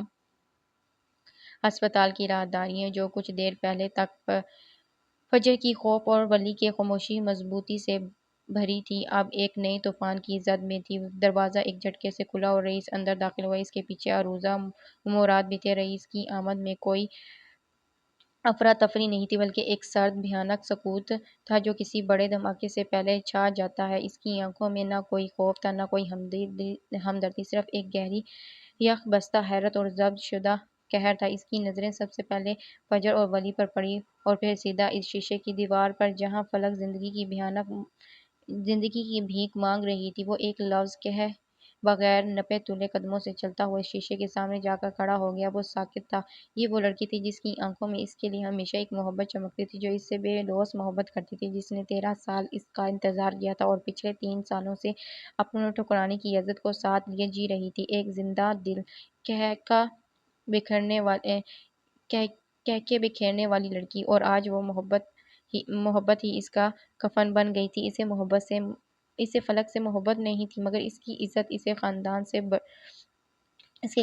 سے جڑی تھی۔ اسے فلک سے محبت نہیں تھی، مگر وہ دونوں کی رگوں میں ایک ہی خون بہتا تھا، اور خون بے دردی سے بہہ گیا تھا۔ وہ اس کے نام کی بھینٹ چڑھ گئی تھی، اور یہ توہین، یہ حالت ناقابل برداشت تھی۔ اس کی آنکھوں کے سامنے فلک کا وجود نہیں تھا، بلکہ اپنے نام پر لگا ایک بدنما داغ تھا، ایک ایسی شکست تھی جس کا وہ تصور بھی نہیں کر سکتا تھا۔ اگر وہ مر جاتی تو، اگر وہ مر گئی تو یہ سوال اس کے دماغ میں گونجا نہیں، یہ ایک حقیقت بن کر اس کے وجود پر اترا۔ اگر وہ مر جاتی تو یہ قصہ ایک المناک داستان بن جاتا، مگر وہ ابھی زندہ تھی اور اس کی ہر چلتی سانس، مانیٹر کی ہر بیپ رئیس اورنگزیب کے غرور پر ایک چانٹے کی طرح پڑ رہی تھی۔ ضبط سے اس کے چہرے کے زاویے بگڑ گئے، اس کی مٹھیاں بھینچی ہوئی تھیں۔ آخری وقت میں وہ جب رضا کے ساتھ تھی، اس پر عروضہ تحقیق کر رہی تھی۔ کچھ دیر بعد وہ اپنے ٹیبلٹ کے ساتھ آئی۔ اس نے چہرے پر حیرانی تھی۔ جاذب لغاری رجب رضا کا بہنوئی تھا، اس نے اپنے بدلے کے لیے یہ سب کیا ہے۔ دیوار پر پڑنے والی رئیس کا مکہ زوردار تھا اور یہ اتنا شدید تھا کہ کھال ادھڑ گئی، خون رسنے لگا۔ عروضہ نے سانس روک لی۔ مراد اور ولی اب ڈاکٹر کے پاس کھڑے تھے، وہ اس کی حالت کا پوچھ رہے تھے، جبکہ فجر ایک جانب بیٹھی تھی۔ اس پرانے سے صوفے پر اس کا چہرہ سپاٹ تھا۔ پتہ کرو وہ کہاں، یہ اس کا حکم تھا۔ پولیس بھی ڈھونڈ رہی ہے، شاید وہ انڈر گراؤنڈ ہو چکا ہے۔ میں اپنی پوری کوشش کروں گی، وہ سنجیدگی سے کہتی چلی گئی۔ اس کی کھال سے رستا خون اب نیچے ٹپک رہا تھا۔ اس نے ایک نظر فجر کو دیکھا اور پھر وہ چلتا ہوا اس کے قریب پہنچا اور فاصلہ رکھ کر بیٹھ گیا، بالکل ویسے ہی جیسے سالوں پہلے وہ خاموشی سے آ کر بس اسٹاپ پر اس کے ساتھ بیٹھ گیا تھا۔ فرق یہ تھا کہ آج فجر کے بجائے اس کا ہاتھ زخمی تھا۔ فجر کی نظریں اس کے چمچماتے جوتوں پر پڑی، پھر اس نے سر اٹھایا، رخ موڑ کر اسے دیکھا۔ ہیزل آنکھوں میں ٹھنڈک تھی، وہ وجود جمع کر دینے والی ٹھنڈک۔ میں اتنی معلوم کیوں ہوں؟ اس نے دھیرے سے سوال کیا۔ رئیس نے سانس روک کر اسے دیکھا، چہرہ سپاٹ تھا، البتہ آنکھیں جل رہی تھیں۔ جو بھی میرے قریب آتا ہے وہ مارا جاتا ہے۔ کیوں؟ تمہاری کوئی غلطی نہیں ہے، اس نے خود پر قابو پاتے جواب دیا۔ وہ زندہ رہے گی نا؟ اس نے رئیس کے کوٹ کی آستین انگلیوں سے کھینچی۔ بتائیں، وہ زندہ رہے گی نا؟ وہ رو نہیں رہی تھی، اس کا وجود سرد تھا، ٹھنڈا اور بے تاثر۔ اس کے اندر تکلیف نے اسے جما دیا تھا، وہ ٹھنڈا خوف اسے مزید جما رہا تھا، اس کا دل بند ہو رہا تھا۔ رئیس نے اس کی تکلیف محسوس کی اور پھر ایک گہری سانس لے کر خود پر ضبط کیا۔ آپ تو رئیس اورنگزیب ہیں نا، آپ اسے بچا لیں گے نا؟ پلیز اسے بچا لیں، میرے پاس اور کوئی دوست نہیں ہے۔ اگر وہ میری وجہ سے مر گئی تو وہ زندہ رہے گی، وہ زندہ رہے گی۔ اس کی بات کاٹتے ہوئے وہ دھیرے سے اپنی آستین اس سے چھڑوا لی۔ فجر نے چند لمحے اسے دیکھا اور پھر گردن جھکا لی۔ وہ مزید کچھ نہیں کہنا چاہتی تھی۔ ولی بات ختم کر کر چلتا ہوا ان کی جانب آیا اور پھر فجر کی دوسری جانب بیٹھ گیا۔ تین کردار صوفے پر بیٹھے تھے، ایک بستر پر پڑی تھی۔ امید ہے وہ جلدی ہوش میں آ جائیں گی، اس نے اطلاع دی۔ چار کردار ایک چھت تلے جمع ہو چکے تھے۔ اس گھر کی بنیاد جو رانیا والے حادثے کے بعد رکھی جا چکی تھی، اب وہ دھیرے دھیرے تعمیر ہو رہا تھا۔ وہ سب اکٹھے ہو رہے تھے، ان کا گھر بن رہا تھا، ایک خوبصورت گھر۔ میں رجب رضا کو ایسی موت دوں گا کہ موت بھی کانپ اٹھے گی۔ وہ اٹھ کھڑا ہوا اور پھر بڑے بڑے قدم دھرتا باہر نکل گیا۔ پیچھے وہ تین رہ گئے۔ صبح کی دھیمی روشنی میں راہداریوں میں ایک کہرام برپا ہو گیا تھا۔ جامع شورا سے عالمگیر خانزادہ پہنچ چکا تھا۔ دروازہ دوبارہ کھلا اور ایک قیامت اندر داخل ہوئی۔ فلک کی ماں کا دل دہلانے والا بین پوری راہداری میں گونج اٹھا۔ میری دھی، میری ایک ہی تو دھی تھی، کیا بگاڑا تھا میری گڑیا نے کسی کا؟ وہ شیشے کی دیوار کی طرف لپکنا چاہتی تھی، مگر ان کے دو جوان بیٹوں نے انہیں تھام رکھا تھا۔ فلک کے والد عالمگیر صاحب، جن کے نام سے جامع شورا واقف تھا، آج ان کے کندھے جھکے ہوئے تھے۔ وہ ایک مضبوط چٹان کی طرح تھے جو اندر سے کھوکھلے ہو چکے تھے۔ ان کی نظریں بے تاثر تھیں، مگر ان کے اندر کا طوفان ان کی بھینچی ہوئی مٹھیوں سے عیاں تھا۔ وہ اپنی اکلوتی بیٹی کو اس حال میں دیکھ کر پتھرا گئے تھے۔ بھائی مشتعل تھے، ان کی آنکھوں میں آنسو سے زیادہ خون اترا ہوا تھا۔ جس نے بھی یہ کیا ہے، اسے زندہ نہیں چھوڑیں گے، بشارت نے دیوار پر گھونسا مارتے ہوئے دھاڑا۔ نرس انہیں باہر جانے کا کہہ رہی تھی، یہاں بولنا، رونا اور چیخنا منع تھا۔ فاخرہ اب فلک کی والدہ کو سنبھال رہی تھی، اس کی آنکھوں میں بھی آنسو تھے۔ فلک کی نظریں اچانک باہر نظر آتے رئیس پر پڑی۔ اس کی آنکھوں میں ایک لمحے کے لیے زہر بھری نفرت ابھری۔ یہ شخص، اس شخص کی وجہ سے اس کی بہن آج موت اور زندگی کے بیچوں بیچ جھول رہی تھی۔ اگر وہ اسے نہ ٹھکراتا تو آج یہ سب نہ ہوتا۔ اس نے رخ موڑ لیا، وہ اب فلک کو دیکھ رہا تھا، ہنستا مسکراتا۔ اس کا وجود اب زندہ لاش لگ رہا تھا۔ اسے سمجھ نہیں آ رہا تھا کیا کرے۔ دنیا تہس نہس کرنا چاہتا تھا، مگر شروعات خود سے کرتا۔ اس کے ذریعے ہی رجب فلک تک پہنچا تھا اس کے خلاف مقدمہ درج کر لیا گیا تھا، مگر وہ ابھی فرار تھا۔ کچھ دیر بعد وہاں خاموشی تھی۔ فلک کی ماں کی گھٹی گھٹی سسکیاں ابھر رہی تھیں۔ وہ دعا کے لیے ہاتھ اٹھائے ہوئی تھی۔ فجر ایک جانب کھڑی تھی۔ یہ فلک کا خاندان تھا، اس کی ماں کا خاندان، مگر وہ انہیں نہیں جانتی تھی، نہ جانتی تھی کہ ان سے کیسا برتاؤ کرے، کیسے ملے۔ اور پھر اس بہانہ خاموشی کو موبائل کی بیپ نے توڑا۔ یہ فخر کا فون تھا۔ وہ چوڑے کندھے والا مرد اپنی بہن کے لیے خاموش آنسو بہا رہا تھا۔ اس نے موبائل نکالا اور میسج چیک کیا، مگر اگلے ہی لمحے ہسپتال کی چھت اس پر آن گری۔ وہ رجب رضا تھا۔ تمہاری بہن کی اس حالت کا ذمہ دار صرف اور صرف رئیس اورنگزیب ہے۔ اگر اس نے اپنا گناہ قبول نہیں کیا تو میں یہاں رکوں گا نہیں۔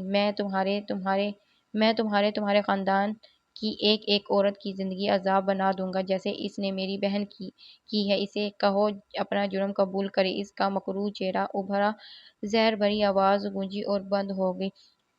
فخر ساکت رہ گیا۔ وہاں بیٹھے سبھی افراد ساکت تھے۔ عین اسی لمحے دروازہ کھلا اور رئیس اندر داخل ہو گئے۔ وہ شاید کوئی خبر دینا چاہتا تھا، مگر فخر کی آنکھوں نے چنگاریاں پکڑ لیں۔ وہ جل رہا تھا غصے سے۔ اس کی جانب لبکا، تمہاری وجہ سے، صرف تمہاری وجہ سے اس گھٹیا انسان نے میری بہن اس حالت میں ہے۔ وہ اس کا گریباں پکڑ چکا تھا۔ یہ دیکھتے ہی رئیس کی بھویں سکڑ گئیں، آنکھوں میں خون اتر آیا۔ وہ اس معاملے کو اپنے طور پر دیکھ رہا تھا۔ باہر میڈیا اکٹھا ہو چکا تھا۔ کیوں رئیس اورنگزیب کو ایک سٹی ہسپتال میں دیکھ لیا گیا تھا۔ خبریں چھپ رہی تھیں، ہیڈ لائنز بن رہی تھیں۔ اگر تم اسے نہ ٹھکراتے تو وہ آج اس حال تک نہ پہنچتی۔ تم نے میری بہن کو استعمال کیا، تم عفریت ہو، عفریت! وہ چیخ رہا تھا۔ بشارت نے آگے بڑھ کر اس کا گریباں چھڑوانے کی کوشش کی۔ وجاہت عالمگیر وہاں نہیں تھے۔ وہ اپنی بیٹی کو اس حالت میں نہیں دیکھ سکتے تھے۔ یہ انکشاف ایک بم کی طرح فجر پر گرا۔ کیا رئیس اور فلک کا ایسا کوئی رشتہ تھا؟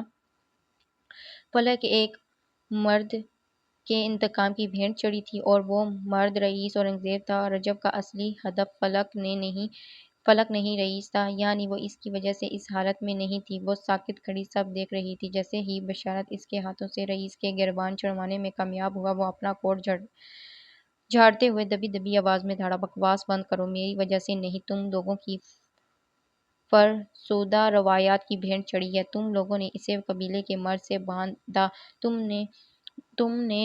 تم لوگوں نے اسے پہچان کا حق چھینا، اسے قبیلے کی روایت کی بھیڑ چڑھایا۔ تم سب اپنے گریبانوں میں جھانکو، اس کے چہرے پر کوئی تاثر نہیں تھا، البتہ گردن کی رگیں تن گئی تھیں۔ یہ صرف توہین نہیں تھی، یہ ایک قرض تھا، ایک خون کا قرض جو اب واجب ہو چکا تھا۔ فلک کی ماں اب زمین پر بیٹھی رو رہی تھی۔ رجب کے الفاظ نے انہیں مزید زخمی کر دیا تھا۔ وہ سرد نظر ان پر ڈال کر باہر نکل گیا۔ اس نے اپنا فون نکالا اور مراد کو ایک طرف آنے کا اشارہ کیا۔ اس کی آواز اب کسی برفانی تودے کی طرح سرد اور مہلک تھی۔ مجھے رجب رضا چاہیے، اس نے کہا نہیں، حکم دیا تھا، وہ زمین کے نیچے ہو یا آسمان میں، مجھے کوئی پرواہ نہیں، اسے ڈھونڈو۔ اور یاد رکھنا مراد، اس نے ایک لمحے توقف کیا، آنکھوں میں ایک وحشیانہ چمک ابھری، مجھے وہ زندہ چاہیے۔ یہ آخری جملہ اس راہداری میں گونجتا رہ گیا۔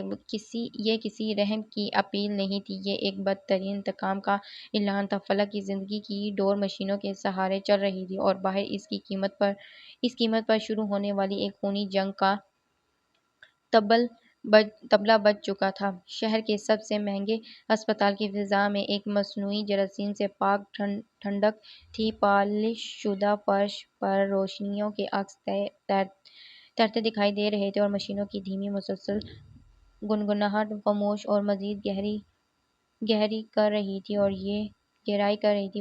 یہ وہ جگہ تھی جہاں پیسہ تکلیف پر پردہ ڈال دیتا ہے۔ جیسے ہی فلک کو ہوش آیا اور اس کی حالت خطرے سے باہر نکلی، اسے سٹی ہسپتال کی افراتفری سے نکال کر یہاں ایک وسیع پرائیویٹ سوسائٹی میں منتقل کر دیا گیا۔ کمرے کی بڑی کھڑکی سے ڈوبتے سورج کی آخری سنہری کرن اندر آ رہی تھی، مگر بستر پر لیٹی فلک کے وجود کی طرح اس کمرے کی روح سرد اور بے رنگ تھی۔ اس نے ہوش میں آنے کے بعد سے ایک لفظ نہیں بولا تھا۔ اس کی آنکھیں کھلی تھیں، مگر وہ دیکھ نہیں رہی تھی۔ وہ سن رہی تھی، مگر سمجھ نہیں رہی تھی۔ اس کا خاندان، اس کے ماں باپ، اس کا بھائی، سب اس کی گرد موجود تھے، مگر ان سب کے درمیان ہوتے ہوئے بھی وہ تنہا تھی، ایک زندہ لاش کی طرح جس کی ہر سانس ایک اذیت تھی۔ جب رئیس کل سے اسے منتقل کرنے کے بعد خود غائب ہو چکا تھا، باہر سیکورٹی کڑی تھی مگر وہ دوبارہ خود نہیں آیا تھا۔ یہ شام کا وقت تھا جب فجر ولی کے ہمراہ ہسپتال کی راہداریوں سے گزر کر اس سوسائٹی کے دروازے پر پہنچی۔ وہ باہر ہی رک گیا، اسے ڈاکٹر سے ملنا تھا۔ جب کہ فجر اندر داخل ہوئی،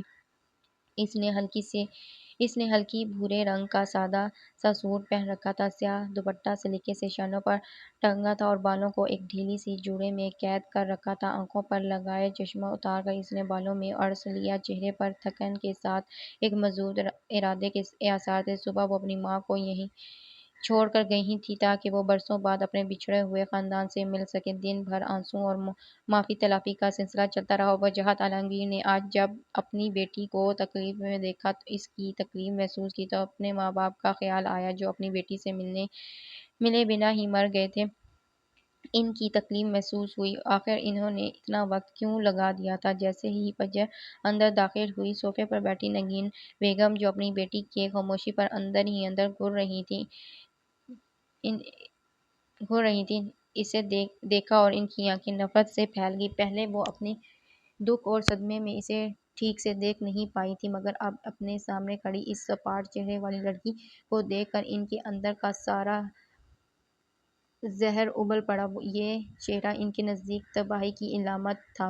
یہ چہرہ معلوم تھا اس چہرے نے کیا کچھ نہیں کیا تھا۔ وہ شاید اپنے حواس میں نہیں تھی، اسے منار سمجھ رہی تھی۔ تم یہاں کیا کر رہی ہو؟ ان کی آواز میں سندھی لہجے کی تلخی نمایاں تھی۔ اپنی جگہ سے اٹھ کر کھڑی ہوئی فجر اپنی جگہ پر ٹھہر گئی۔ اس نے رخ موڑ کر ایک نظر بستر پر لیٹی فلک پر ڈالی جس کی کالی آنکھیں چھت کو گھور رہی تھیں۔ گلاس وال سے اس کا وجود زیادہ واضح نہ ہوا۔ مجھے فلک سے ملنا ہے۔ اس کی آواز پر سکون مگر اٹل تھی۔ اس نے ہسپتال میں کافی وقت گزارا تھا مگر پہلی بار فلک کے سامنے جانے کی ہمت کر رہی تھی۔ جب اسے ہوش آیا تھا اس سے اس کا سامنا کرنے کی ہمت نہیں ہو رہی تھی۔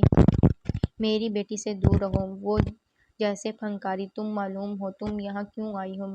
میری بیٹی کی بچی کچی زندگی بھی برباد کرنے۔ وہ کسی زخمی شیرنی کی طرح فجر پر چڑھ دوڑی۔ ان کا ارادہ اسے دھکا دے کر باہر نکالنے کا تھا۔ اسی شور پر بستر پر لیٹی فلک نے آہستہ سے آنکھیں کھولیں اور خالی اور ویران تھی۔ اس نے گردن موڑ کر دروازے کی طرف دیکھا اور اس کی ماں فجر کو وہاں سے نکالنا چاہتی تھی جبکہ فجر اپنی جگہ پر جمی ہوئی تھی۔ میں فلک سے ملے بغیر نہیں جاؤں گی۔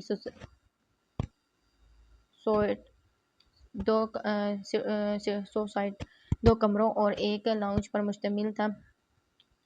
یہاں شور شرابے کی اجازت نہیں تھی مگر نگین بیگم کا دکھ ان ضابطوں سے مارا ہوا تھا۔ میں تمہیں اپنی بیٹی کے قریب نہیں بھٹکنے دوں گی۔ انہوں نے اپنی نند یعنی ترنم بیگم کی طرف گھور کر دیکھا۔ واضح اشارہ تھا وہ اپنی بیٹی کو یہاں سے لے جائیں۔ اماں نے ایک نظر اپنی جگہ پر پتھر بنی فجر کو دیکھا اور ان کے چہرے پر اذیت کی لہر دوڑ گئی۔ فجر خود پر قابو پاتے ہوئے اس کا نام لیا، آواز میں التجا تھی۔ میں کہیں نہیں جا رہی اماں، اس نے ماں کی طرف دیکھے بغیر کہا۔ میں فلک سے ملے بغیر یہاں سے نہیں جاؤں گی۔ لہجہ ذرا بھی نہیں لڑکھڑایا۔ اچھا ہی تھا کہ وہ ان رشتوں سے محروم تھی۔ وہ سامنے آئے بھی تو کس انداز میں؟ وہ واقعی ہر جگہ معلوم ہی ٹھہرائی گئی تھی۔ اماں اپنی جگہ سے اٹھی۔ ان کے چہرے پر اپنی بھابھی کے سامنے شرمندگی اور اپنی بیٹی پر بے بسی کا غصہ تھا۔ انہوں نے آگے بڑھ کر فجر کا بازو مضبوطی سے پکڑا اور اسے کھینچنے کی کوشش کی۔ چلی جاؤ یہاں سے۔ سنتی نہیں ہو تم؟ ہرگز نہیں۔ فجر نے اپنا بازو چھڑوانے کی کوشش کی۔ میں نے کچھ غلط نہیں کیا، میں کیوں جاؤں؟ اس کا لہجہ اب بھی سرد اور سپاٹ تھا۔ تبھی اماں نے اسے کھینچ کر اس کا رخ پوری طرح اپنی جانب موڑا۔ عین اس لمحے سوسائٹ کا دروازہ کھلا اور ولی اندر داخل ہوا۔ وہ باہر ڈاکٹر سے فلک کے تازہ ترین رپورٹس ڈسکس کر رہا تھا اور اندر سے آتی آوازیں سن کر ہی آیا تھا۔ اماں کا غصہ اس کی ہردرمی پر اپنے عروج پر تھا مگر وہ کیوں جاتی آخر؟ فجر جاؤ یہاں سے، تم فلک سے نہیں مل سکتی۔ نگین ٹھیک کہہ رہی ہے۔ یہ اس کی ماں کے الفاظ تھے جو اپنی بھابھی کے الزامات پر مہر لگا رہے تھے۔ وہ دنیا کے سامنے تسلیم کر رہی تھی کہ ان کی بیٹی منحوس تھی۔ ساری دنیا کو انہوں نے ہی تو بتایا تھا میں نہیں جا رہی۔ اپنی تو موقف سے ہٹ جانا فجر نے سیکھا ہی نہیں تھا۔ چہرہ سپاٹ تھا جیسے اسے ان کے الفاظ سے کوئی فرق نہیں پڑتا ہو۔ عین اس لمحے اماں کا ہاتھ میں بلند ہوا اس سے پہلے کہ وہ تھپڑ فجر کے بے تاثر چہرے پر مارتی، ولی ایک جھٹکے سے آگے بڑھا اور فجر کو کھینچ کر اپنے پیچھے کر لیا۔ اماں کا ہاتھ پوری قوت سے اس کے سینے پر پڑا۔ پیچھے ہٹ جاؤ لڑکے، اماں نے اسے خونخوار نظروں سے گھورا۔ ولی نے فجر کو اپنے پیچھے کیا مگر ایک قدم بھی پیچھے نہیں ہٹایا۔ اس کی آواز دھیمی تھی مگر اس میں ایسی سختی تھی کہ کمرے میں موجود ہر شخص ٹھٹک گیا۔ میں پیچھے ہٹ جاؤں گا مگر آپ کو کس نے اجازت دی کہ آپ میری بیوی پر ہاتھ اٹھائیں؟ اس کے الفاظ برف کی طرح ٹھنڈے تھے۔ فخر جو ابھی ابھی اندر داخل ہوا تھا اپنی جگہ پر جم گیا۔ نگینہ بیگم کے ہونٹ کھلے کے کھلے رہ گئے اور اماں کی آنکھیں حیرت سے پھیل گئیں۔ یہ میری بیٹی ہے، تم پیچھے ہٹ جاؤ، اماں تڑپ کر بولی۔ ان کا چہرہ جلال سے لال ہو چکا تھا۔ یقیناً آپ کی بیٹی ہے، ولی نے پرسکون مگر سرد لہجے میں جواب دیا، مگر اب یہ میری بیوی ہے، اس کے حقوق و فرائض میرے ذمہ ہیں، اب میں اس کا ولی ہوں۔ اس نے نگینہ بیگم اور فخر کی طرف دیکھا۔ اسے ہاتھ لگانے یا مارنے کا حق آپ کو کس نے دیا؟ وہ دوبارہ اماں کی طرف متوجہ ہوا۔ میں نے آپ کو یہ حق نہیں دیا تو آپ کس کی اجازت سے اس پر ہاتھ اٹھا رہی ہیں؟